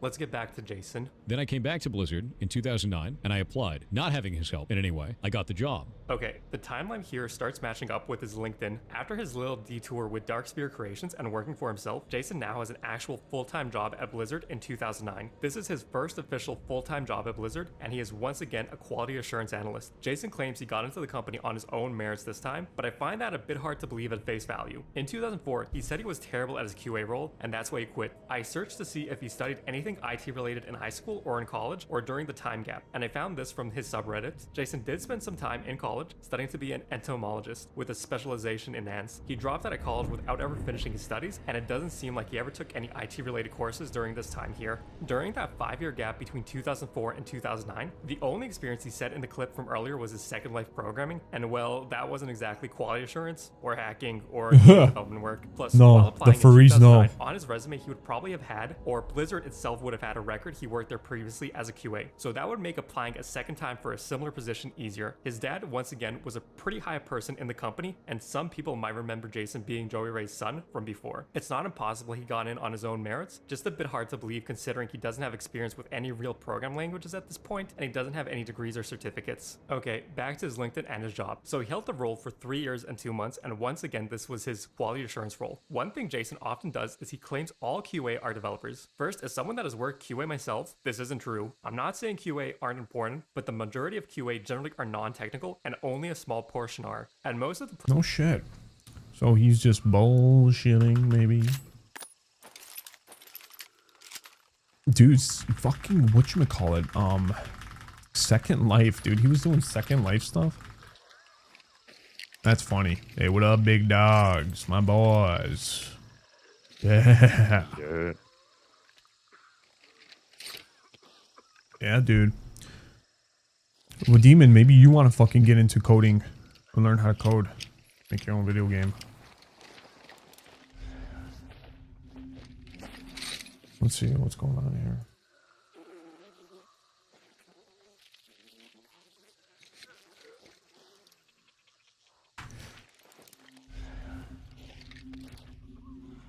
Yeah, you going wild, boy. You a wild boy.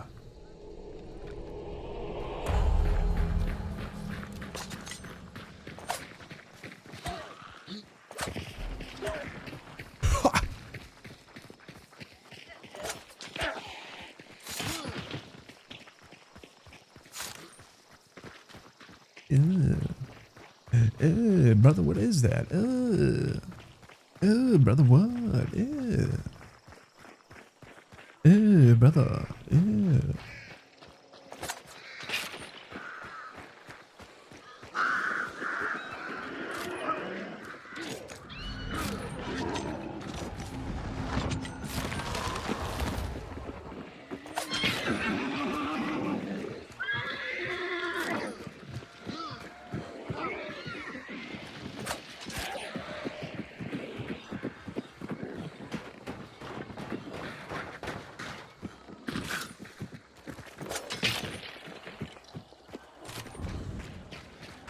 Ooh, I think that's to our left, but I'm not sure.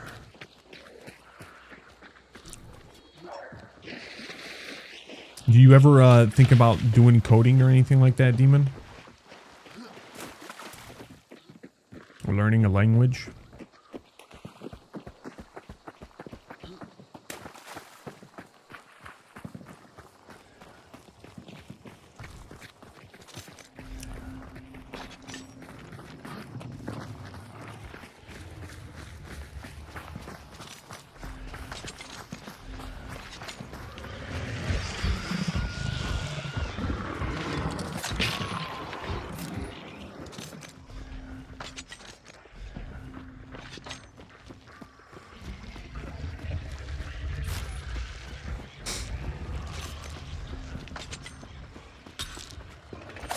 Registered.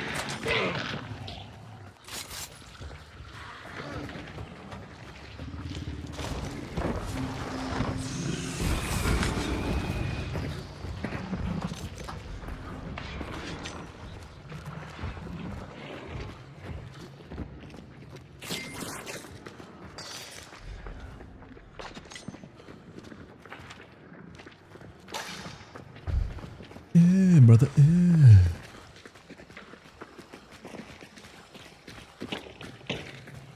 Let me in.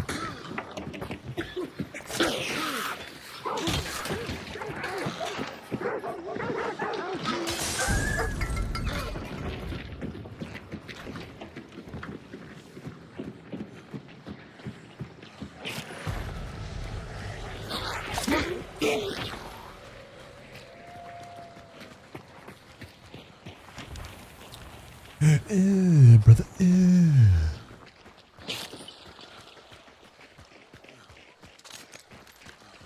We gotta go back all the fucking way back there.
Nice. Strip them all. Let them know we're fucking here. Let them know I'm fucking ready.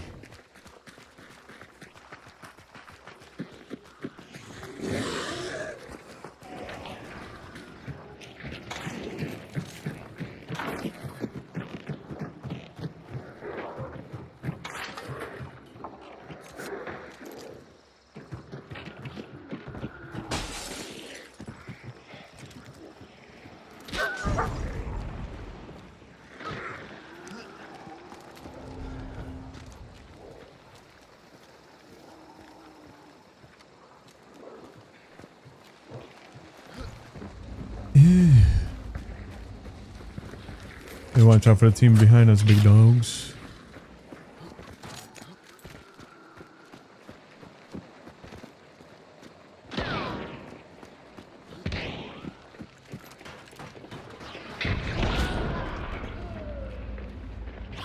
Traps everywhere. Well, fuck that shit.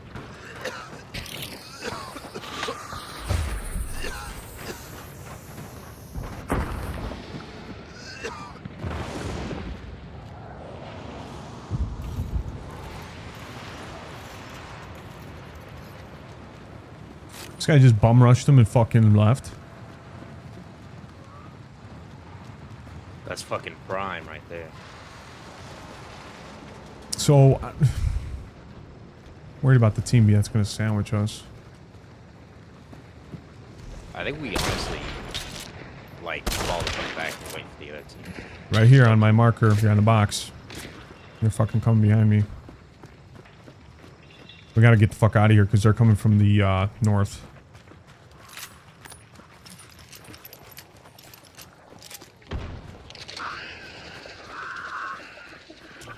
I mean, we should probably come from, like, go south a little bit. So they're coming up in the other end. I did tag a guy. We should, like, third party. Yeah, now that there's only two of us.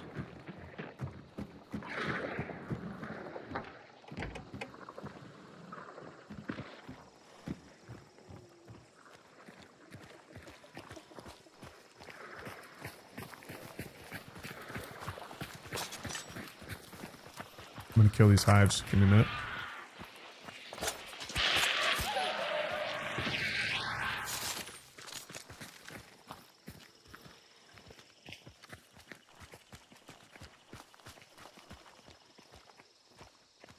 They're not going to want to come out.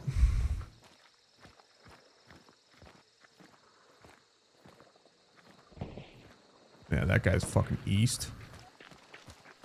Wait up, are they running? They're not, okay. There's fucking extracts right next to them too.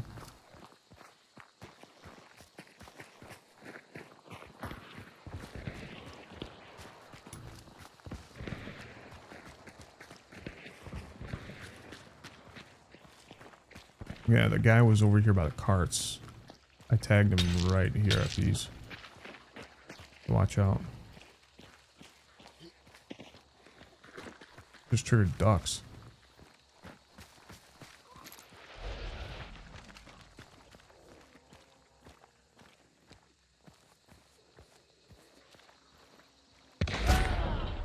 This is... He's like right on top of the open way. More to your right.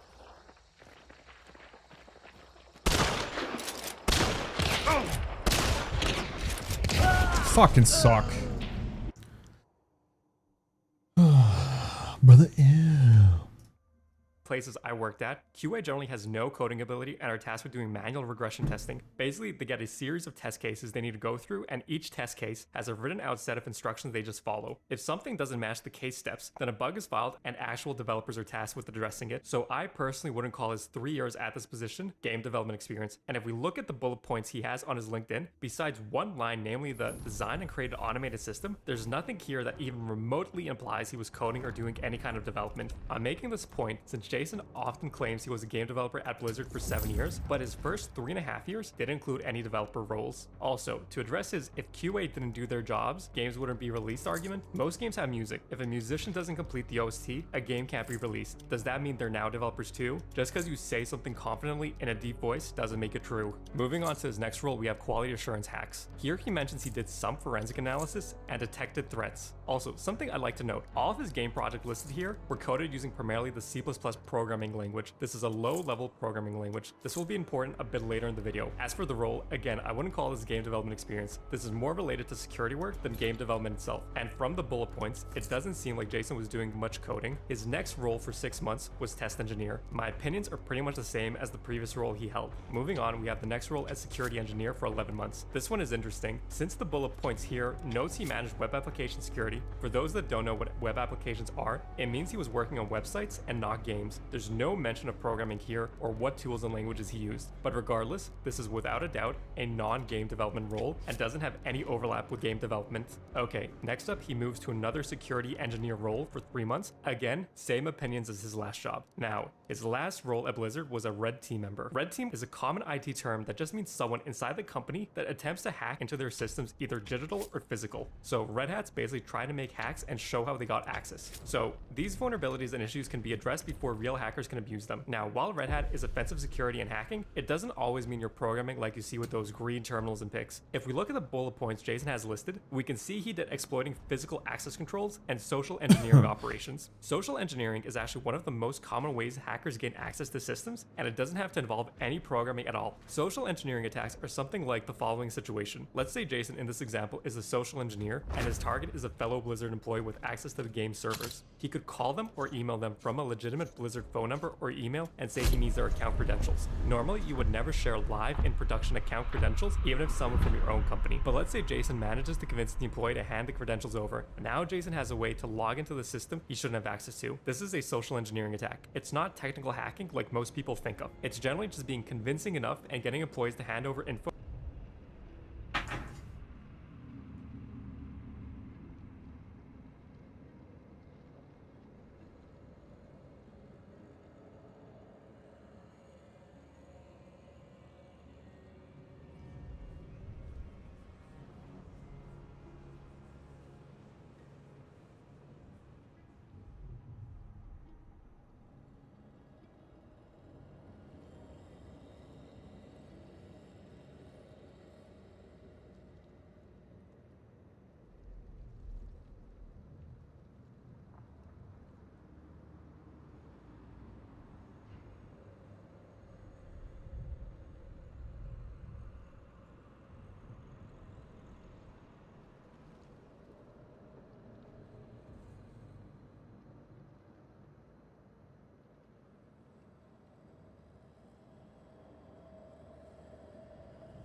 info or access they shouldn't be giving out. Alright, with all of that, and with all those jobs, we have 6 years and 6 months at Blizzard full-time for Jason, and if we include his time as a QA intern in 2004, we basically have his 7 years of experience at Blizzard accounted for. Judging by everything he has written here, it seems as though he's never held an actual game developer position, and he's never done any game development directly. All of his roles at Blizzard were either QA, website security, or social engineering, basically his hacking. It doesn't seem like he's ever touched C++, which is the industry standard language to use when doing game development. But before I finish my thoughts on this, let's check out one more job after Blizzard. After Blizzard, Jason worked at Amazon Games for 8 months as an automation engineer. Again, he wasn't a game developer here. He also didn't include much information under his bullet points. He did documentation of vulnerabilities and did some automation work with Python. This is the first officially recorded line that actually shows he did some programming. Python is what we call a high-level language, meaning the language is designed to be easy for humans to read and understand as well as to write. Python is a wonderful language, and I'm not throwing any shade at it, but Python is not a language used to create games. Technically, yes, you can code games in Python. Big drawback is it's an incredibly slow language. This is why the industry standard language for game development is C++,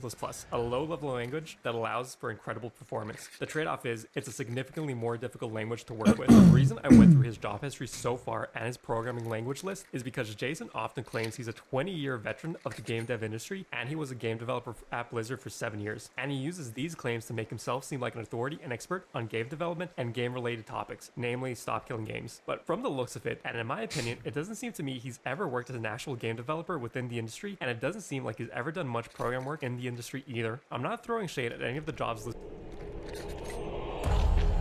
What up?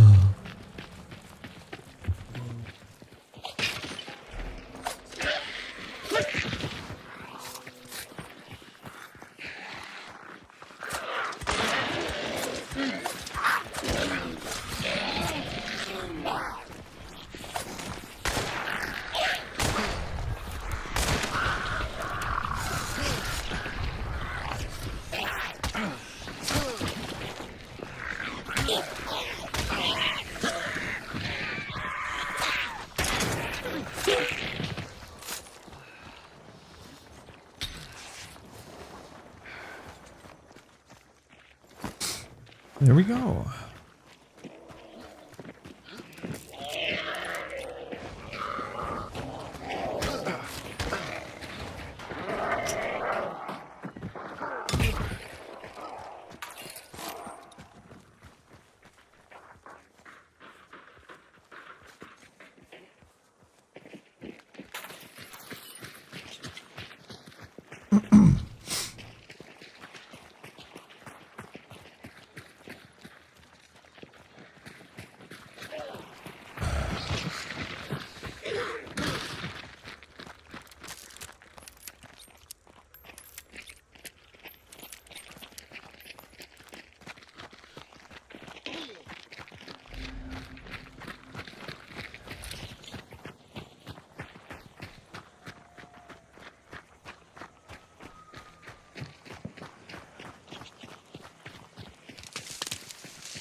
People here or no? Yep. Yeah.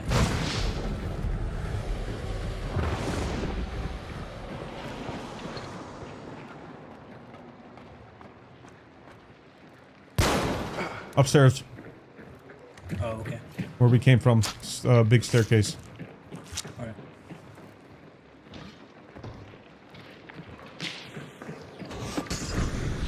Dickhead.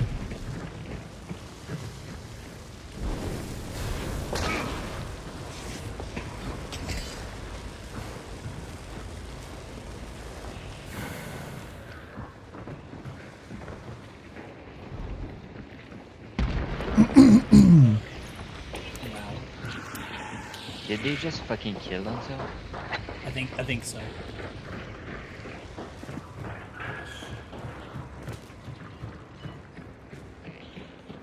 I have no idea the fucking upstairs and shit like that up here.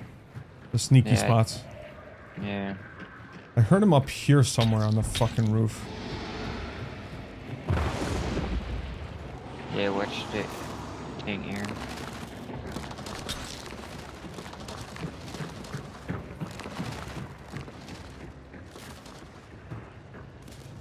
There's a sneaky spot there too. Okay.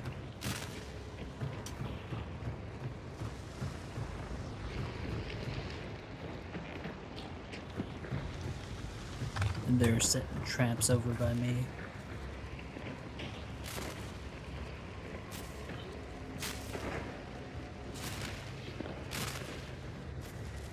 I poisoned the upstairs ladder over there where we came from, and there's a fire down there too. Okay.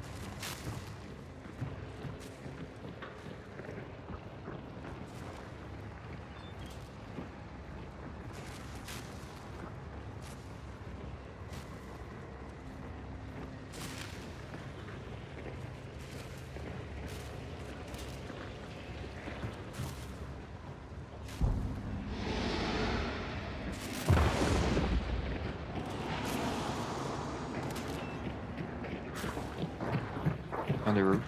Yep, yep. I've been hearing the whole fucking time.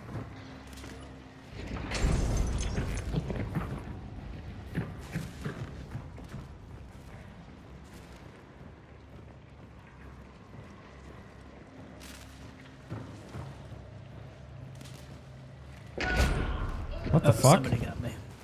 Where? Didn't see where the shot came from. Fucking probably over here. Hey, get up, alright?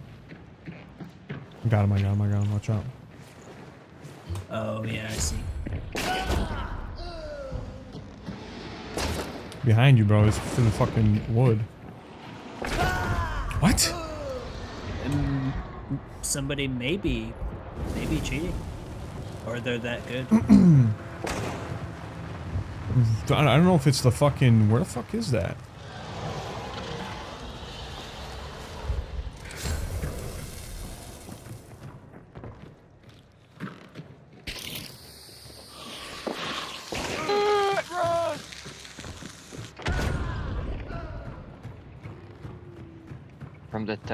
From the top, the roof.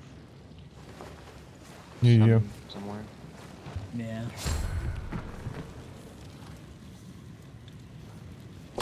Fucker! Dude.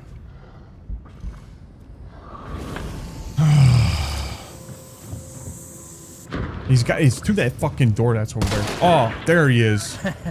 You fucking guy, dude. Bro. Dude, I'm throwing a fucking dynamite up there. Get the other guy up. He's dead. I got him. Yeah, watch my back. I'm fucking revising him.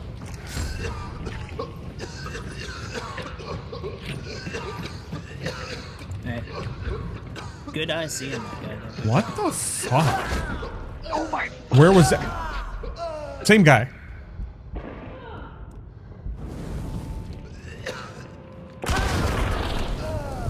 Yeah, it's self-red. Fuck him.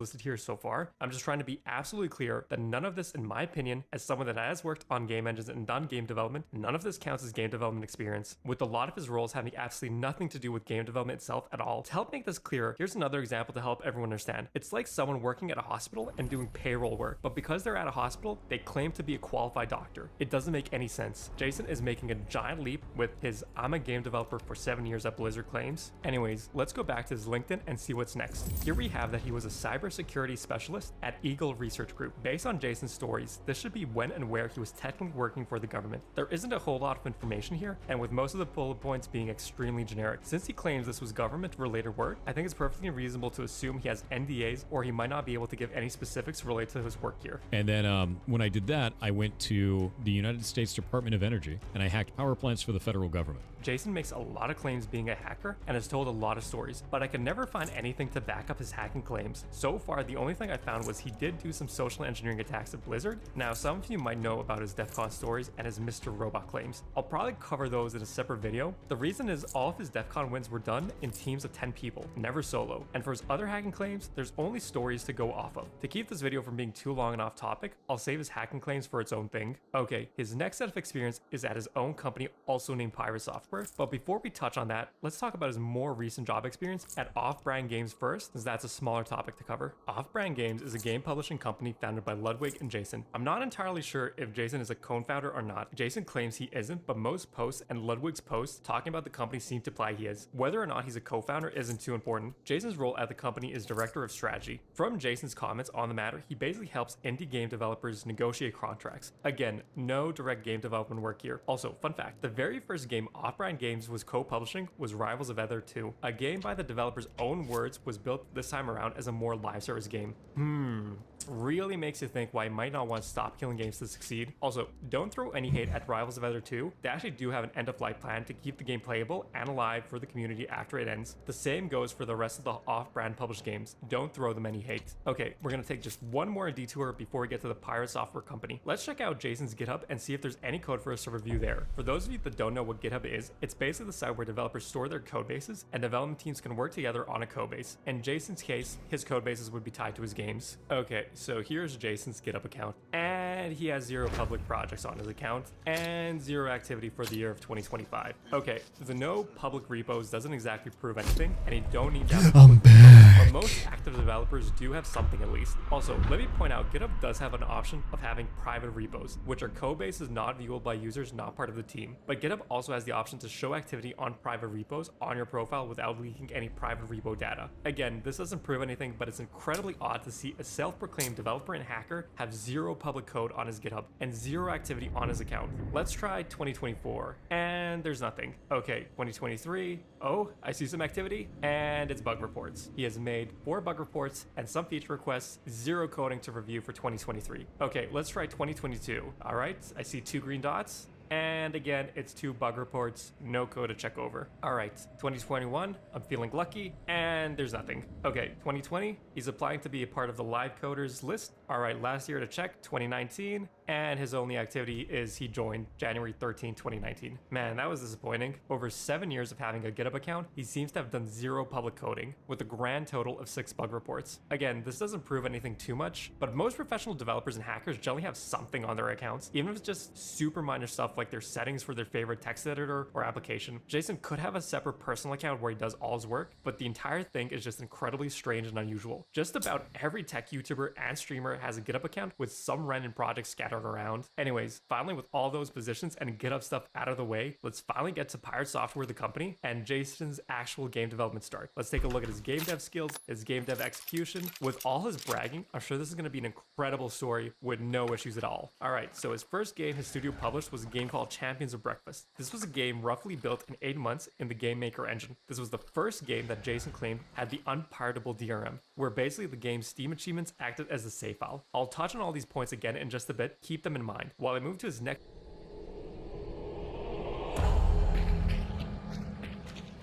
What up? It's nice to see a familiar face. Familiar face to die with. I love Bazooka over here, like a fucking kamikaze.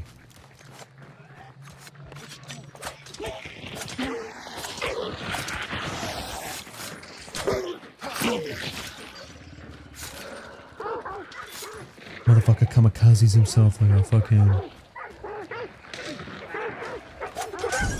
like a World War II pilot over here.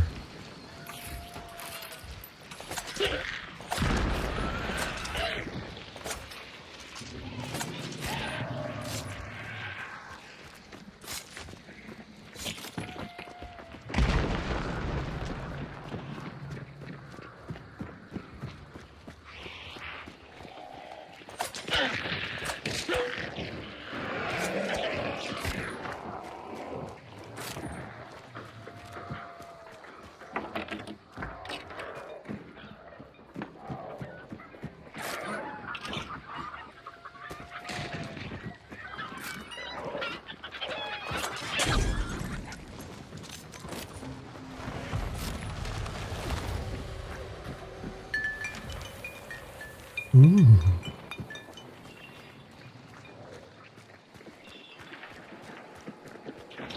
Feeling a little feisty.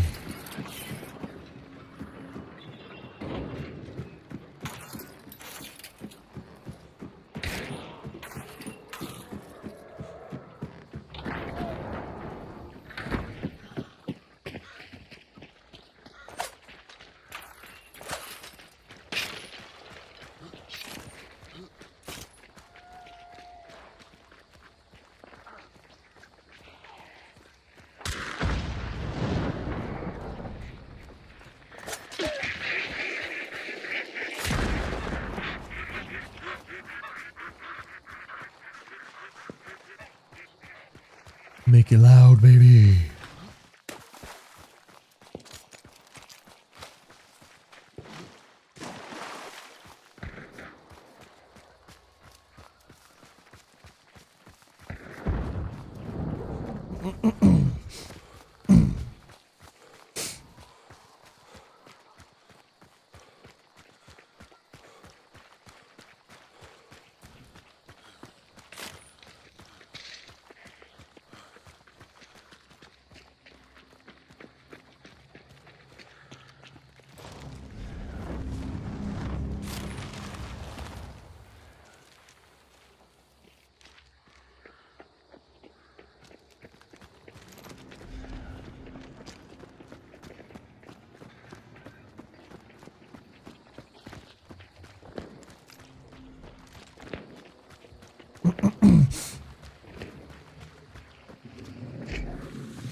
Ooh.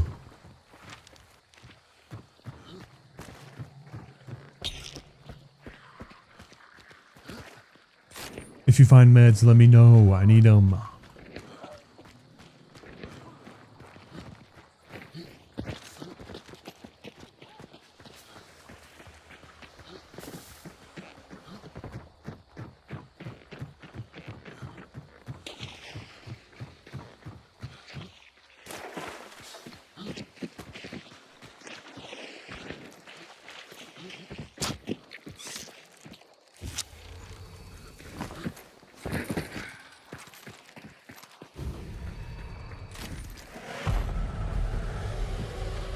Let's fucking get it, baby.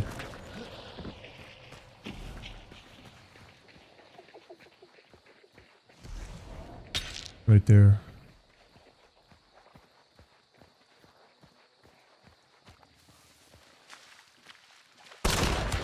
Tag once. Red cape with fire. Coming back outside, I see.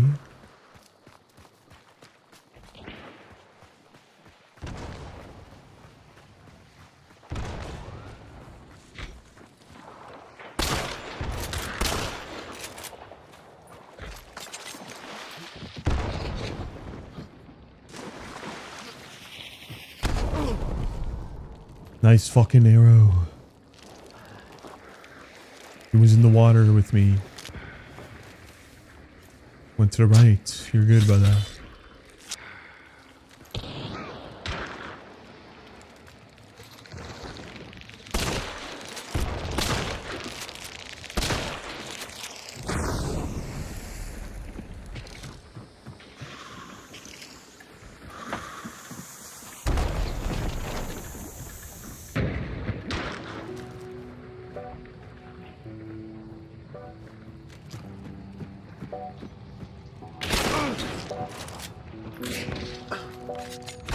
Ah, la, la, la, la, la.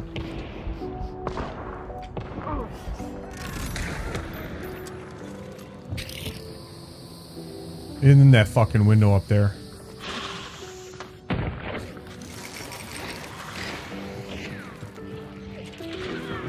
Oh, there's another team here, baby. I'm loving this.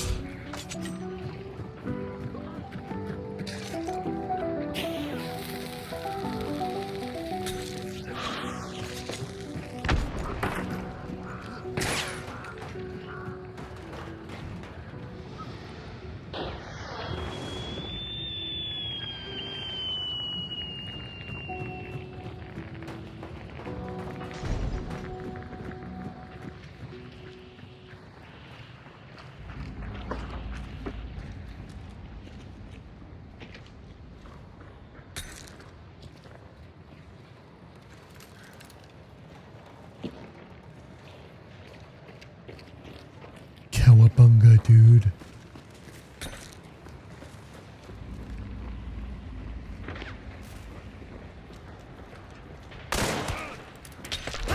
Tag right there. He's bleeding.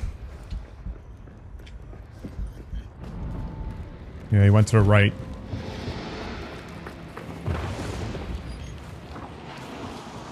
Thank you, sir.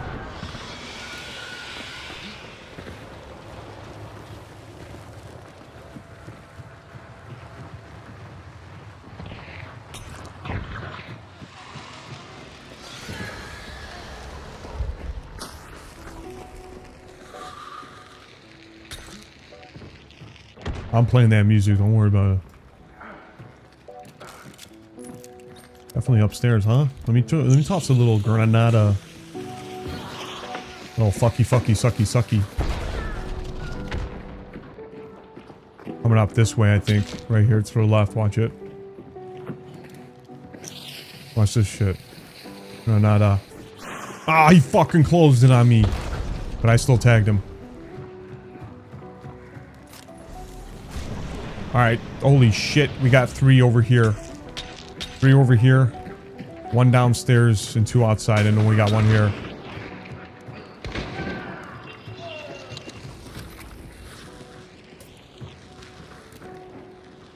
Watch our rear.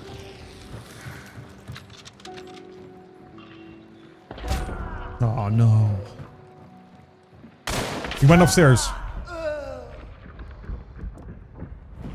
He's upstairs on next to the body. Smack him again. Smack that bitch.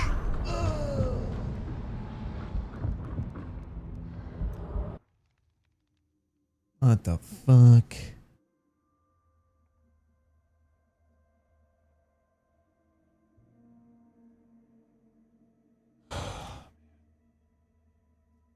That sucks.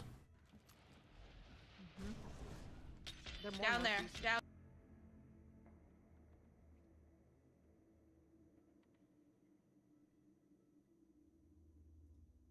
Next, the only other game, Heartbound. So Heartbound is the big game Pirate Software is known for, and it has a crazy development history. So according to the wiki, Heartbound's first build was October 7th, 2015. Again, this game was also made in GameMaker. It's a 2D game that's mostly story-driven with extreme similarities to Undertale, and is supposed to have 5 acts or chapters in total. A Kickstarter for the game was launched on February 24th, 2017, roughly a year and a half after work originally started on it. The original goal was to have the game finished and released by December 2017, but shortly after the launch, it was claimed the game game was to be fully complete and released in early to mid 2018. A few months later, the goal was once again changed and now was targeting early access on Steam in December 2018. The game did land on Steam in December of 2018. In early access, this release contained a chapter 1 that was complete with a basically near fully done chapter 2. Gee, I hope this doesn't become a trend with delays, failed promises, and shifts in goals. Surely Jason will complete this game in a few more years, right? At the very start of January 2019, they released a patch where in the patch notes it said Animus, the name of chapter 3, was being developed, and this is where everything started truly going to hell. Now, we have a few things we should note here. This is technically the third year of development if we're going off the October 2015 first build date.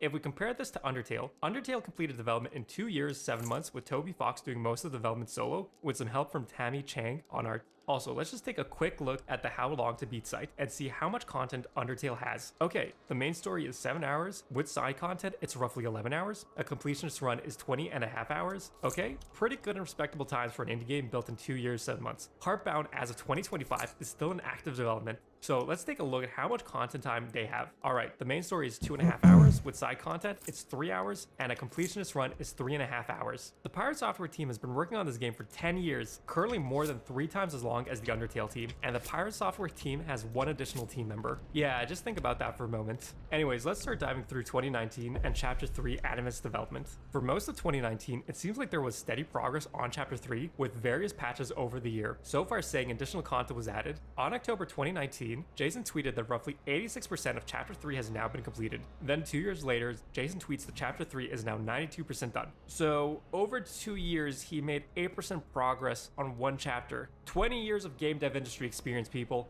and 7 years working at Blizzard. Okay, let's rewind and go back to 2020 and see the Twitch statistics and see what was happening. Okay, the start of 2020 up till March seems like a normal stream schedule. Seems like he caught a cold on March 10th. Then after 9 days, he goes to urgent care and is diagnosed with pneumonia and gets a COVID test. Then we move to March 21st and COVID test results come back and it's negative. No COVID, just pneumonia. Wait, never mind. March 24th, Jason goes back to urgent care. Pneumonia was incorrectly diagnosed and he actually has severe bronchitis. Alright, March 30th, he's still sick, but once again, confirmed is negative for COVID. This is really important. Alright, a few days later, April 10th, and his cold status is defeated and we're good to go. I know I'm being semi-joking in this section, but I generally don't wish Jason any health issues. Alright, so then we move on to April 11, 2020, and work on Heartbound has restarted. Work is continuing over the next few days. According to tweets, most of April was good, so was most of May 2020. We're still working on Heartbound at this point. Again, nearly all of the May prog is on Heartbound. Then we skip all the way over to July 2020, and work on Heartbound is still progressing. Seemed like there's some trouble during September, October, and November, with December being fine, and so is January of 2021 being fine. Then we hit February 2021, and then he tweets out he has had COVID for 9 months since the start of February of 2020. Wait, what?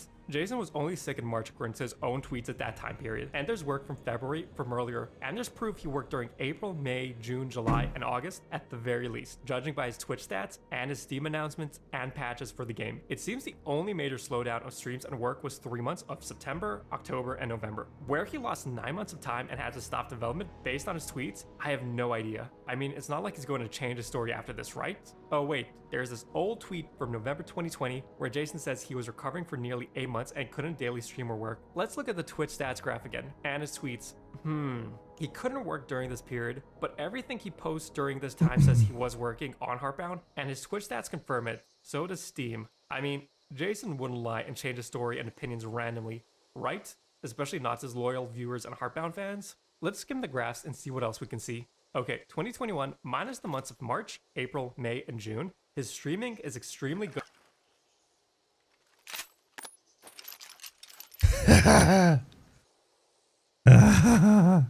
We're back again. We're fucking back again. The boys are back. I'm ready to fucking die again. I don't give a fuck. Yeah, it's the charm, huh? I don't know what fucking charm. The death charm, I think. Hey, boys. We got fucking Necro up here and here for number 1. From 1 pledge.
We hit up the camp or no?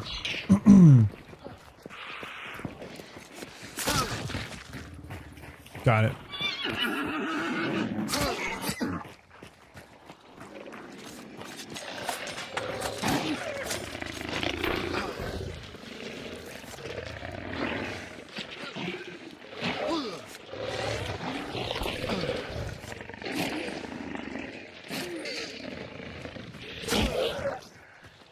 Fucking dogs.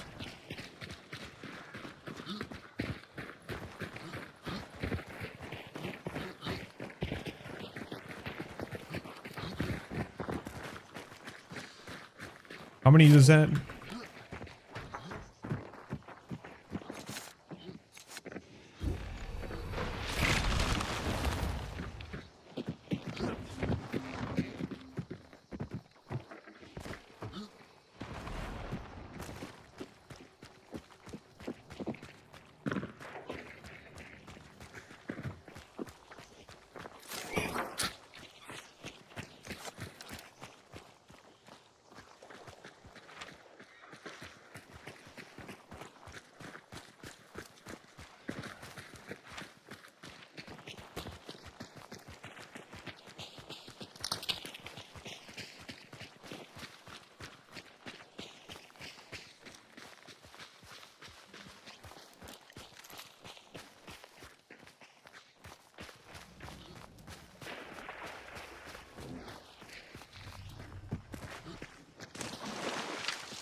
Mm-hmm.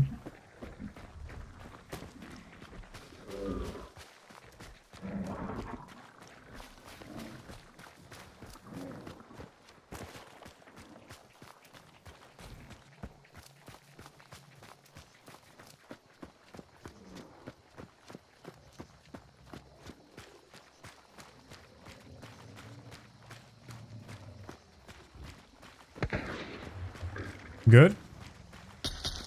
I'm coming, I'm coming, I'm coming. I'm inside prison. You're the only out there.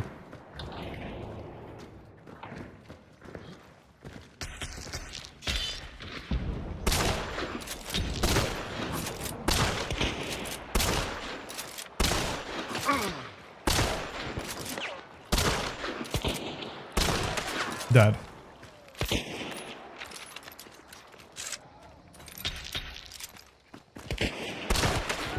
Dead. Go over there. Any more? Dead. Alright, nice.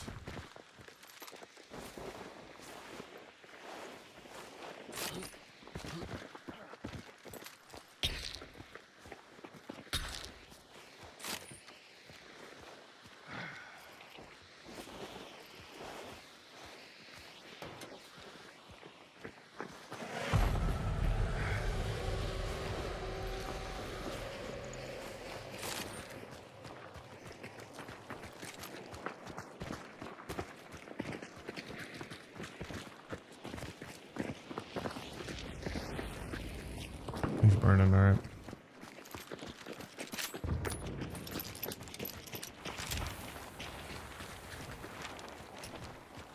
I'm gonna hit the cart real quick, see if I could get some ammo.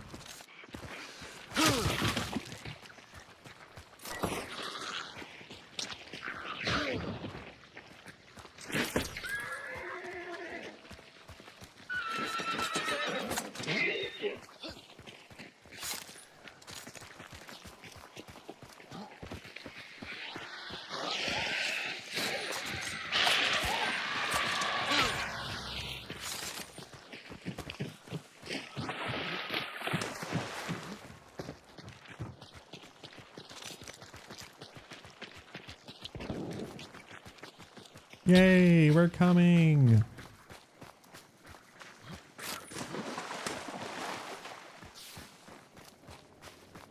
I wonder if there's two teams here.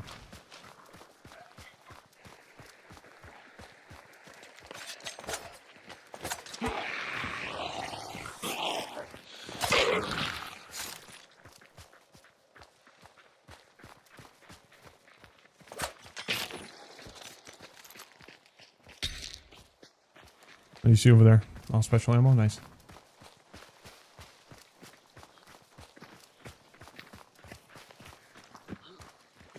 That's regular ammo. Never mind.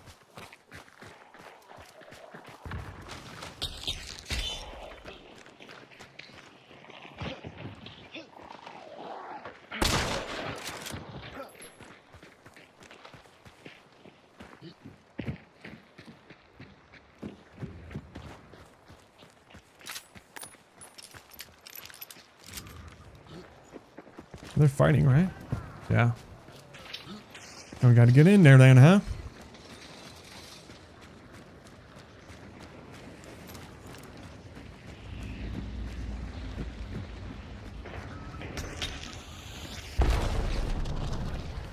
Front doors are open over here.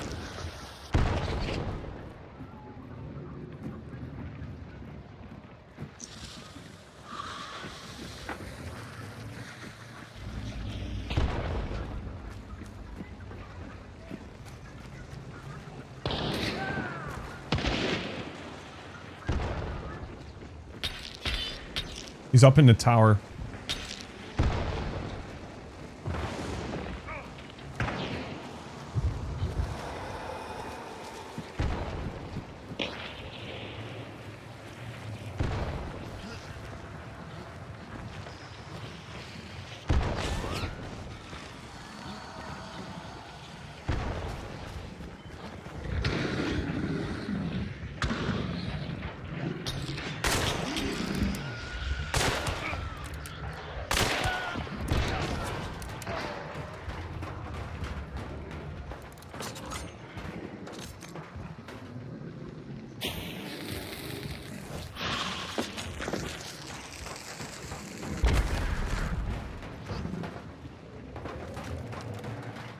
One's dead outside.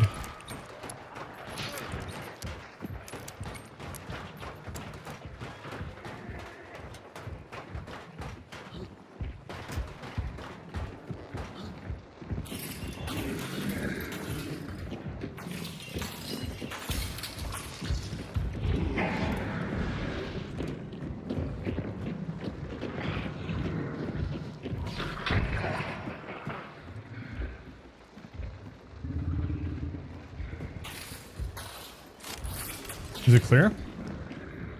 Oh, no shit.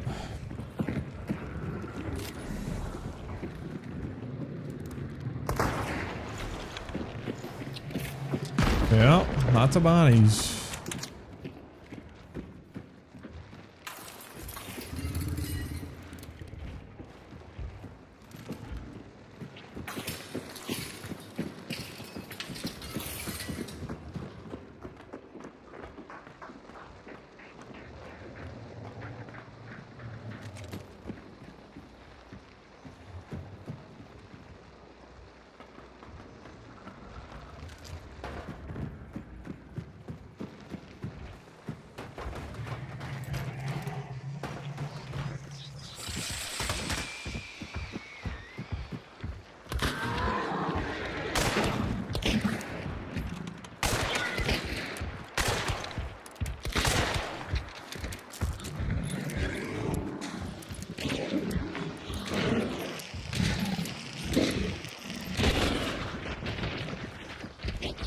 Nothing. We gotta go south. I'm thinking.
Nice. Finally did it.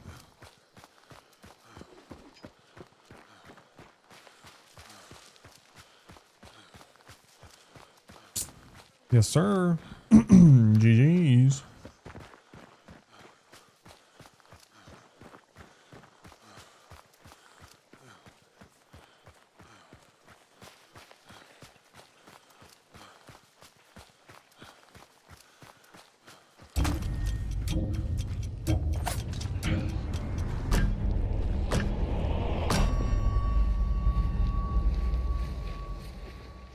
Good and consistent, with tons of stream days going past 10 hours and some days hitting 16 hours. 2020, about the same for March, April, May, and June, and September, with the rest of the months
Bum bum bum bum.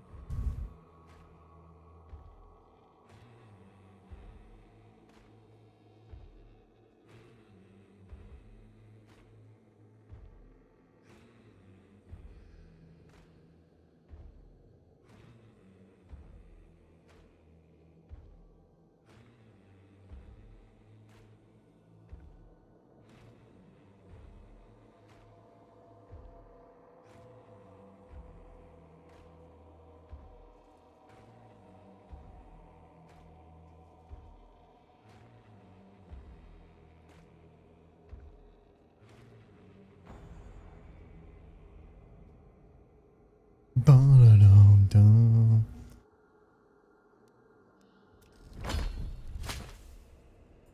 Nice regeneration shot.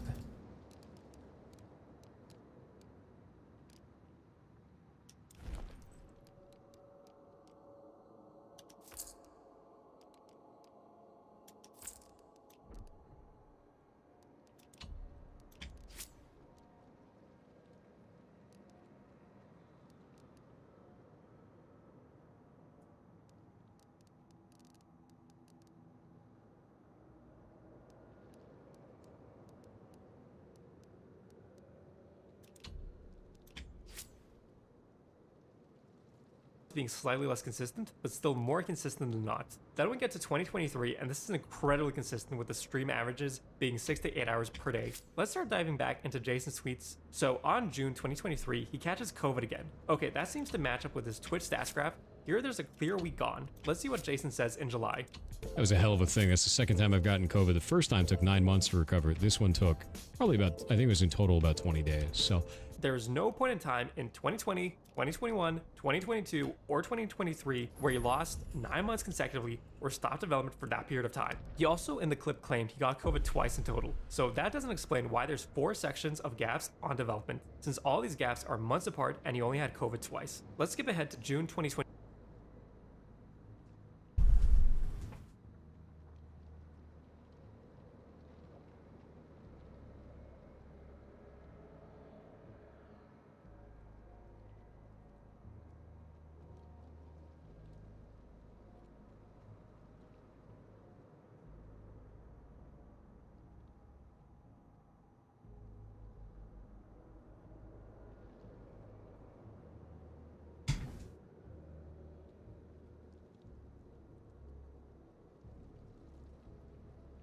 And see what he says about these 4 years of development. how long have you been working in this game? Was the coding a solo job? Yeah. Nobody else has touched the code base for Heartbound ever except for me. It's just me. I've been working on it for about 7 years, but I lost 2.5 years to COVID. Okay, I hope at this point you realize his excuses for not working on Heartbound and his tweets are filled with complete BS.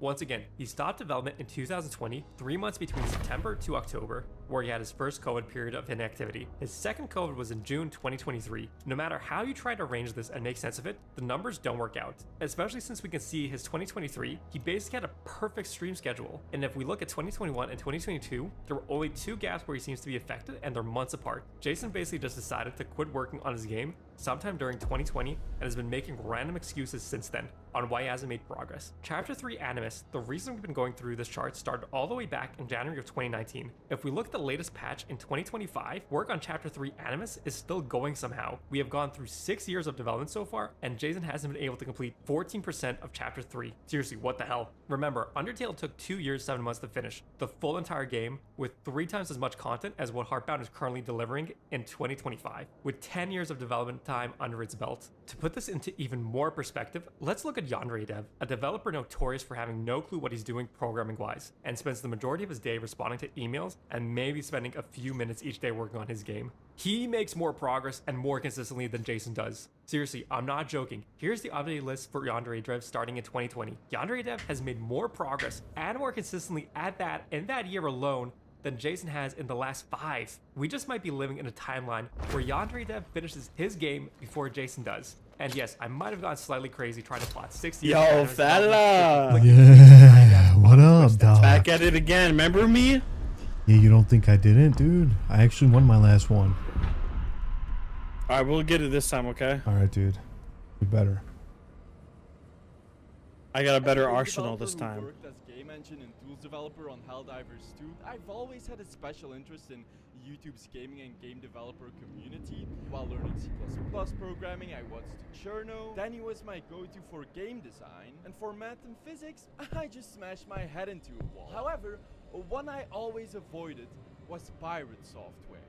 No, not the practice. I did that when I was a kid. I'm talking about the content creator pirate software. They can eat my entire ass. Also nicknamed Thor. Some of you may know Thor as Guy, who explained very simple basic concept with serious voice and big words in MS Paint, making him seem like very smart person. And that, dear viewer, is how you kidnap children. Maybe you know him as Guy who allegedly cheats in puzzle game streams to seem more of an intellectual. He's being exposed for cheating puzzle game playthroughs now. It's blowing up again. You've possibly seen him blame, If we have that kind of a mistake again, I'm disbanding the party. I'm gonna go run with other people because you guys cannot do that again. rage, God damn it, guys. and whine. Just lost 4 hours of crafting materials. Yeah, that kind of sucks. Of course I'm going to be a little bit upset about that. Against his supportive viewers for being terrible at a game after someone accidentally attacked an NPC called the Ocular, which then killed their entire... Okay, I'm fucking here.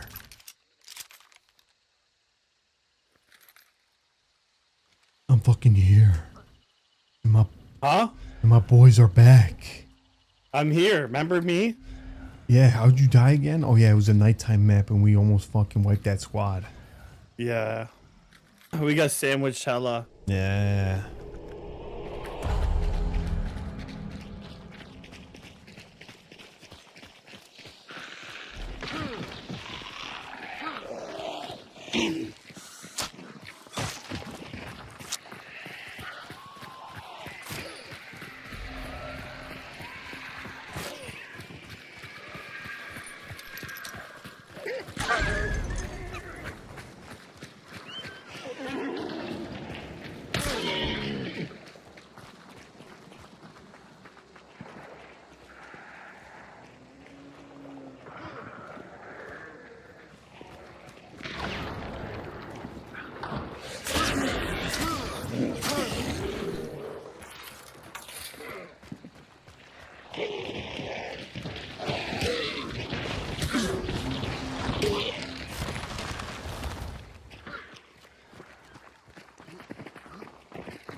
How was your past games? Dude, I only won one. Out of like 20. Well, sorry, 2 out of 20. Oh, maybe not 20. Maybe like 12.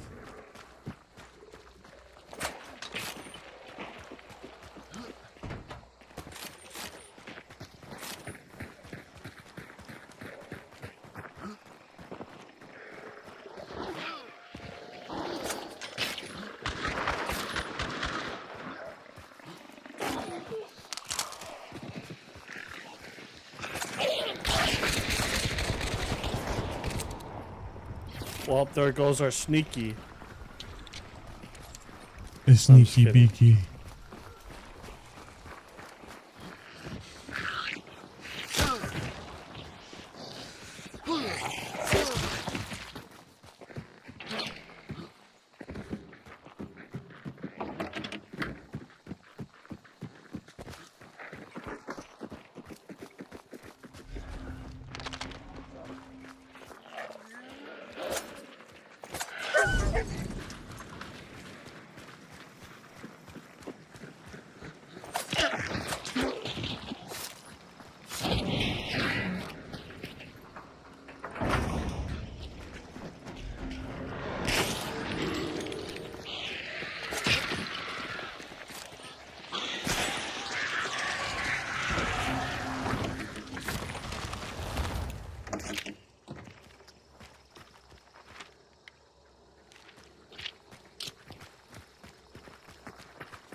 Yo, did you eat today? Hell no. It's a new day, baby.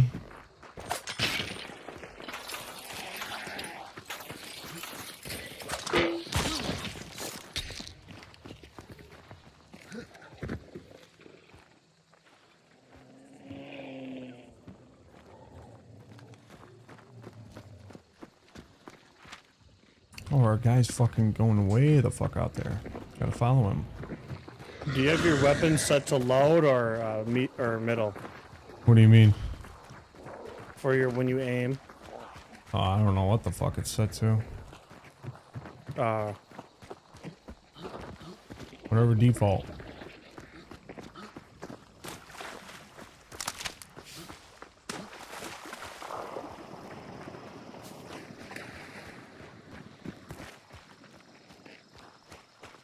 Playing. What? When did you start playing? I don't know. A couple years ago.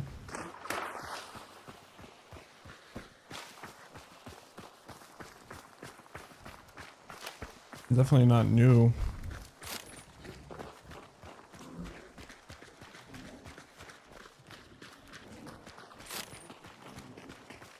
Before Scrap Peak? Ooh, that's probably a no.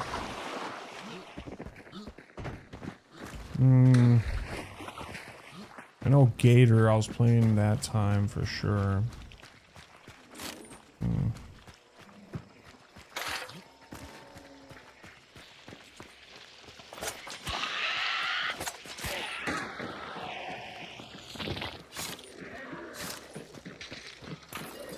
How about yourself? I'd say I'm a veteran.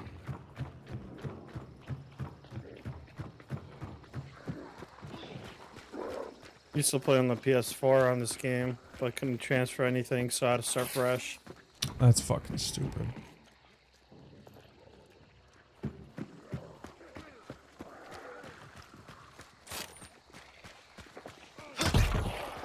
I will definitely say it's before the update of what was it?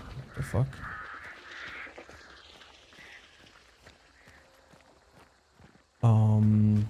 What was the leveling system? It was a fucking pain in the ass. Remember here you had like level up each individual gun? Yeah. I was playing during that time for sure. Okay. And that's been a couple years.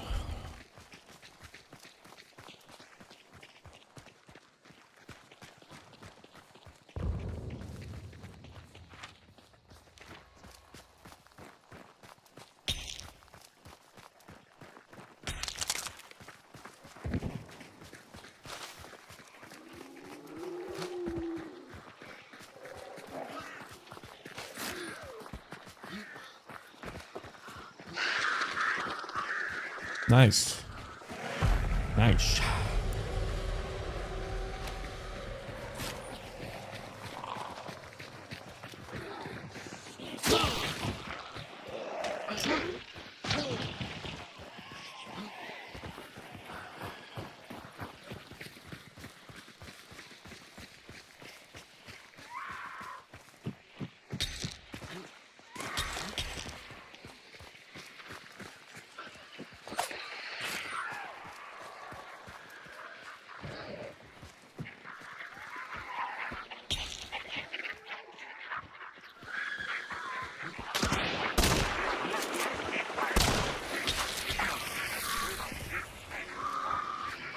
He's up on the balcony over there.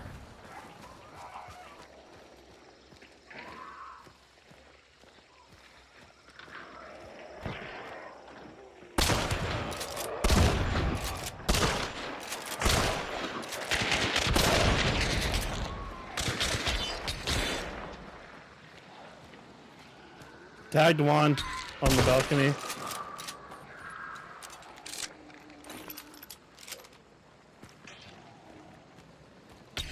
Hit him body shot with long ammo. He's hurt.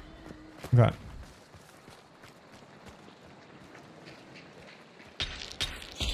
What you got over there, bog dog?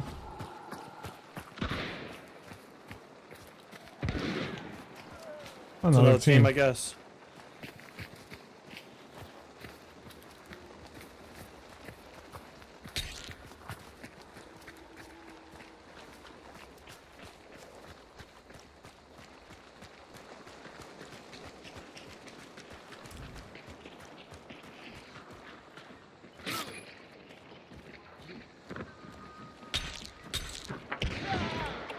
Got one. On balcony. Nice. Thank you.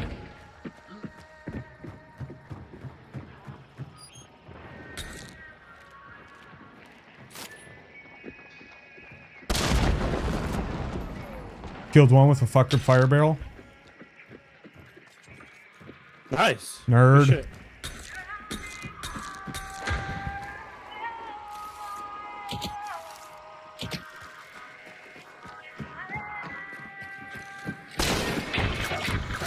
Good luck getting him up, Bob.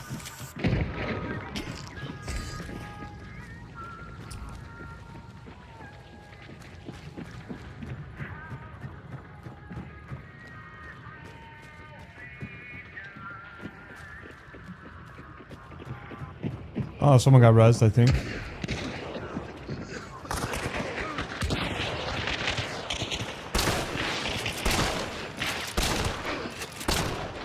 He's on fire.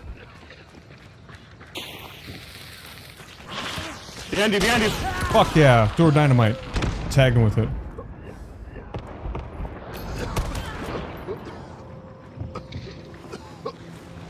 Watch out for that balcony.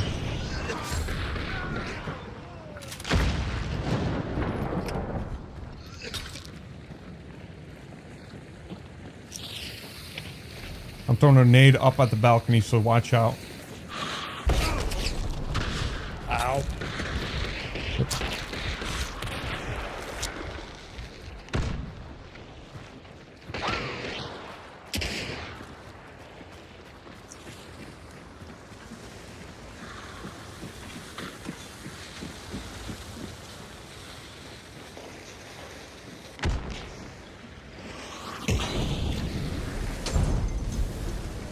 Watch out, I trapped one of the doors on the fucking southeast end.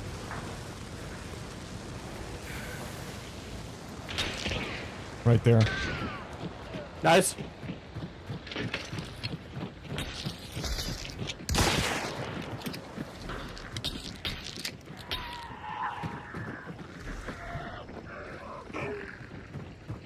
I'm going upstairs over here.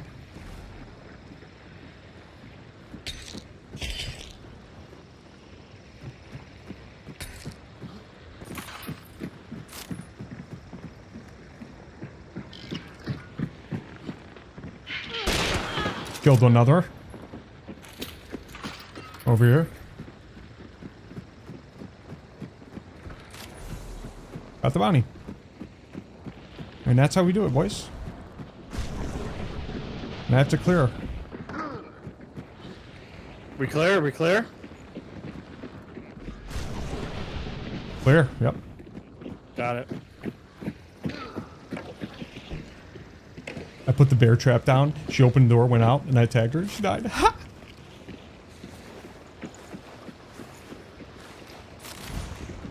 Watch out for the front door right underneath you. I did trap it. Dead body here. Burnt.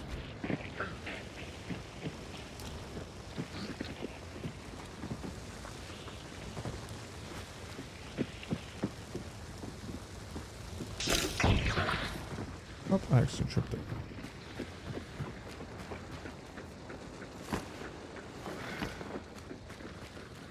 There's this body that fucking blew up. That's barbed wired up the wazoo.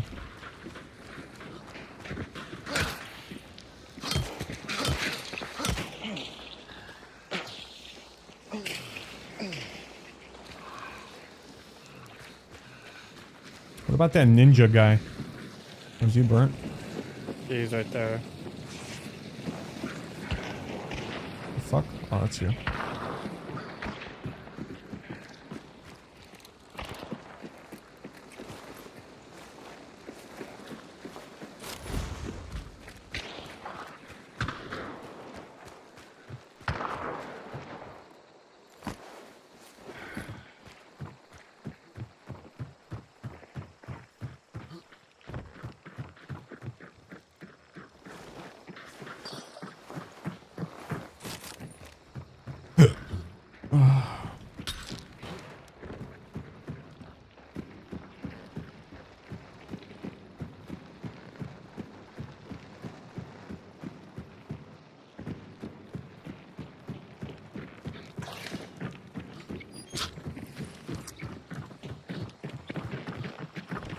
We could go visit the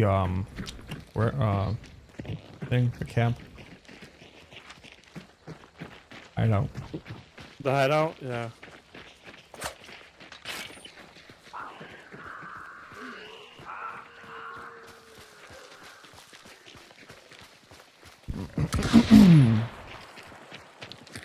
Is that the lobby though?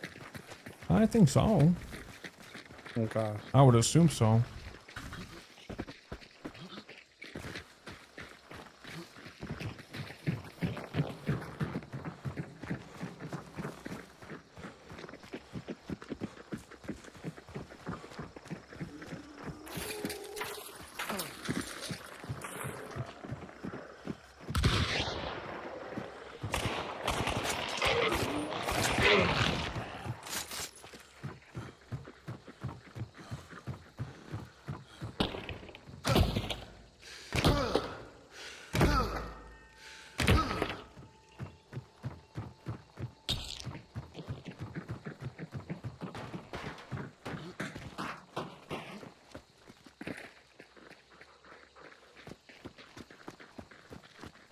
What you got up there?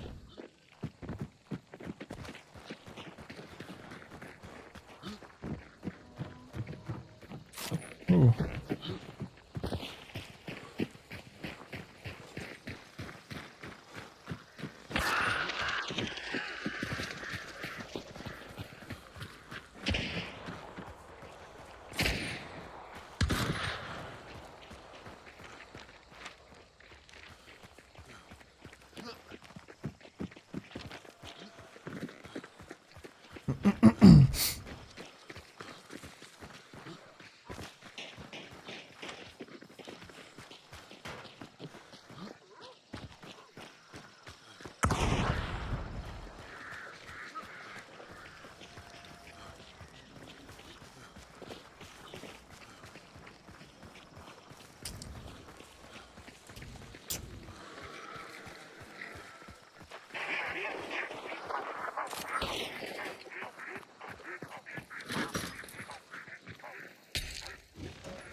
Money, money, money, money, money.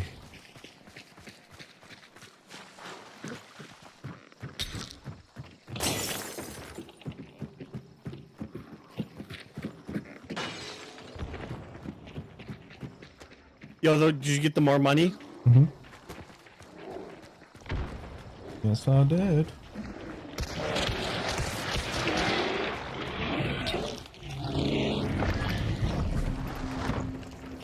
Conduit. Yay.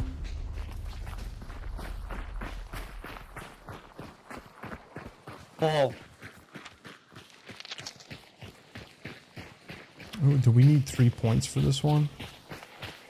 Anyone got 3 points?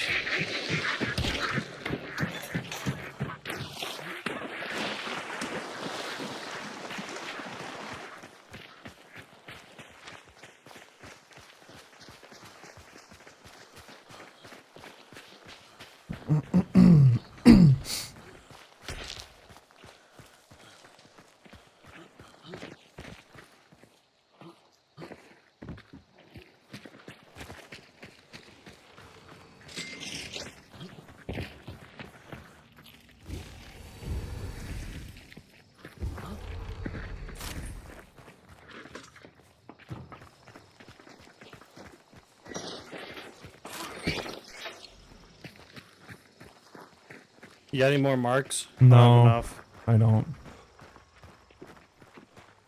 Maybe we could get some more.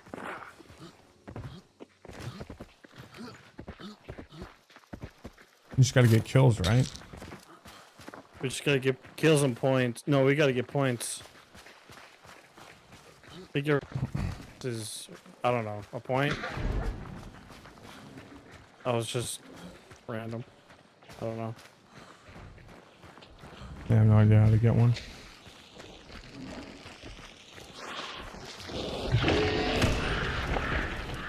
Nice. There we go.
What is that over here? Let me tell you what it is, big dog. It's a beast face.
No more.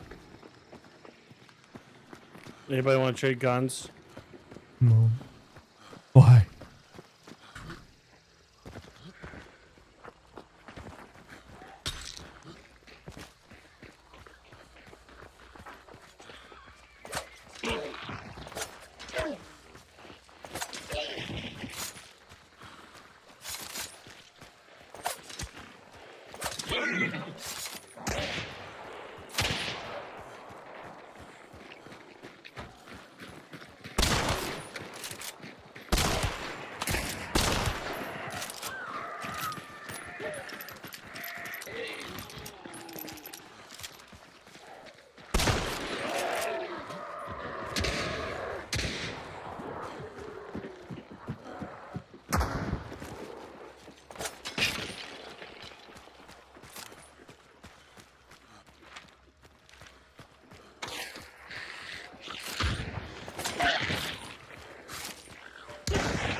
Bum, bum, bum, bum, bum.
Money, money, money, money, money.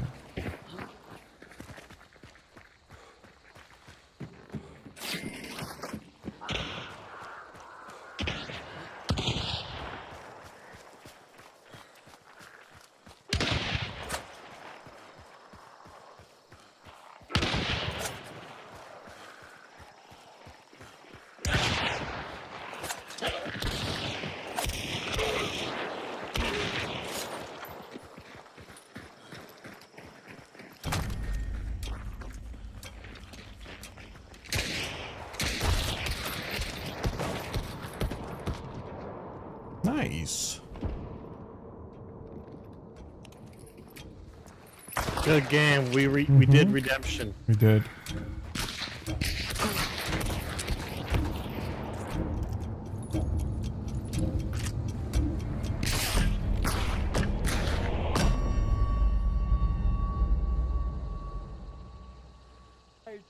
God damn it, guys. So one of you pulled the ocular. Why? Now half the raid is dead. Oh, I swear to God, I'm gonna go back in the video and find out who pulled that damn thing, kick him out of the raid. That is insane shit. You have to be better than that. And we just lost all of those materials because you're not paying attention. This is basic shit. That is insane shit. Yeah, how dare you attack the ocular, you stupid, dumb, moronic. Thor pulled it in a clip? Link. Oh wait, what's that? He was the guy who wrongly attacked the ocular? Making it his fault everyone died? Gee, I wonder how he's gonna apologize for being so toxic to his supportive viewer base for no reason whatsoever. I'm not at fault there. I'm correct there for doing that. 100%. That is not on me. No. Okay, actually getting everyone killed and wasting 4 hours of time was a good thing. Now don't you dare question it or you'll get banned. This guy sounds like he takes criticism well. You sound like you want to talk to me about it beyond it. You just shit stirring. I'm just gonna get rid of this. I swear to God, I'm gonna go back in the video and find out who pulled that damn thing, kick him out of the raid. That is insane shit. You have to be better than that. On Twitch, he's known as the kindest, most supportive, and knowledgeable game dev program. Even though he has threatened to sue an indie developer on false grounds, and his codebase would have made me fail my first year at university for my game development bachelor. And if you don't know him from any of that, then you might know him as a guy who worked at Blizzard. I worked at Blizzard, so when I worked at Blizzard, when I first started at Blizzard, I worked at Blizzard for 7 years. I know, he rarely mentions it. I'm just kidding, he mentions it all the time. Blizzard. But for Blizzard, this is 100% your worst take ever. No, it's not. You know what I did before this? I worked at Blizzard Entertainment. Now, having worked on Helldivers 2 at Arrowhead Game Studios, I understand taking pride in your work. Hell, I opened this video sharing that pride, and every few months I'll rewatch my 5 seconds of delivering democracy in their April Fool's video. And now I'm a YouTuber and my entire life is an April Fool's video. Especially when my contract is making me do an ad read at the start of my video. Wait, no. Today's video is sponsored Fume. Fume is a flavored air device designed to help you get rid of bad habits and replace them with better ones. Fume uses plant-based cores with only natural ingredients to give you flavors like peach blush, maple pepper, or my favorite, crisp mint. There is no stanky smoke, no vapor, no addictive nicotine, just naturally flavored air that gives you something to reach out for without the chemical. I personally hadn't heard of Fume before they reached out to me, but I'm glad they did, because ever since I was a kid, I've had the bad habit of nail biting whenever I'm really stressed out. And with everything going on in the world right now, that's basically all the time. So after a few weeks of having used it, my nails have finally stopped looking like chip paint, because with its satisfying fidgety design, I have something else to fixate on. Now I just gotta buy a nail clipper. With over 500,000 customers, thousands of success stories, and their continuous investments in third-party studies to ensure the safety of their products, I take my Fume everywhere I go. And right now, if you order the German pack using my code SOGGYCEREAL, you'll get a free Fume screen to grab yours. Between pride and hubris, start threading real thin, especially when he's caught making a mistake, which I wouldn't have such a problem with if he just owned up to them, and if he wasn't so condescending whenever someone else makes one. But he doesn't. I'm not at fault there. That is not on me. And he is. Eat my entire ass. The level of stupid that I just had to receive was like sitting on Twitter for 12 hours. A really stupid ass move. That's incredibly stupid ass move. Nonetheless, I never quite felt like making a video on him because everything bad he did always seemed trivially obnoxious in itself, but after what he has done to an initiative I deeply care for, well, now those toxic instances formed a pattern not just plaguing 4, but one reminding me of everything I hated about the game development industry, which I wish to unravel. So let's start talking about Stop killing games. Stop killing games. Stop killing games. Stop killing games. Stop killing games. For the past decade or so, game publishers have taken it upon themselves to take the entire right of ownership of their games from the buyer's hand and keep it in their own hands with the use of licenses, making it so that if one day they now decide to pack up shop and go to the Bahamas, well, they can take away access from everyone who has ever bought their games. You can see this in the license agreement from scummy, greedy companies like Blizzard, saying Blizzard reserves the right to terminate this agreement at any time for any Alrighty, I'm done for no tonight. reason See you guys.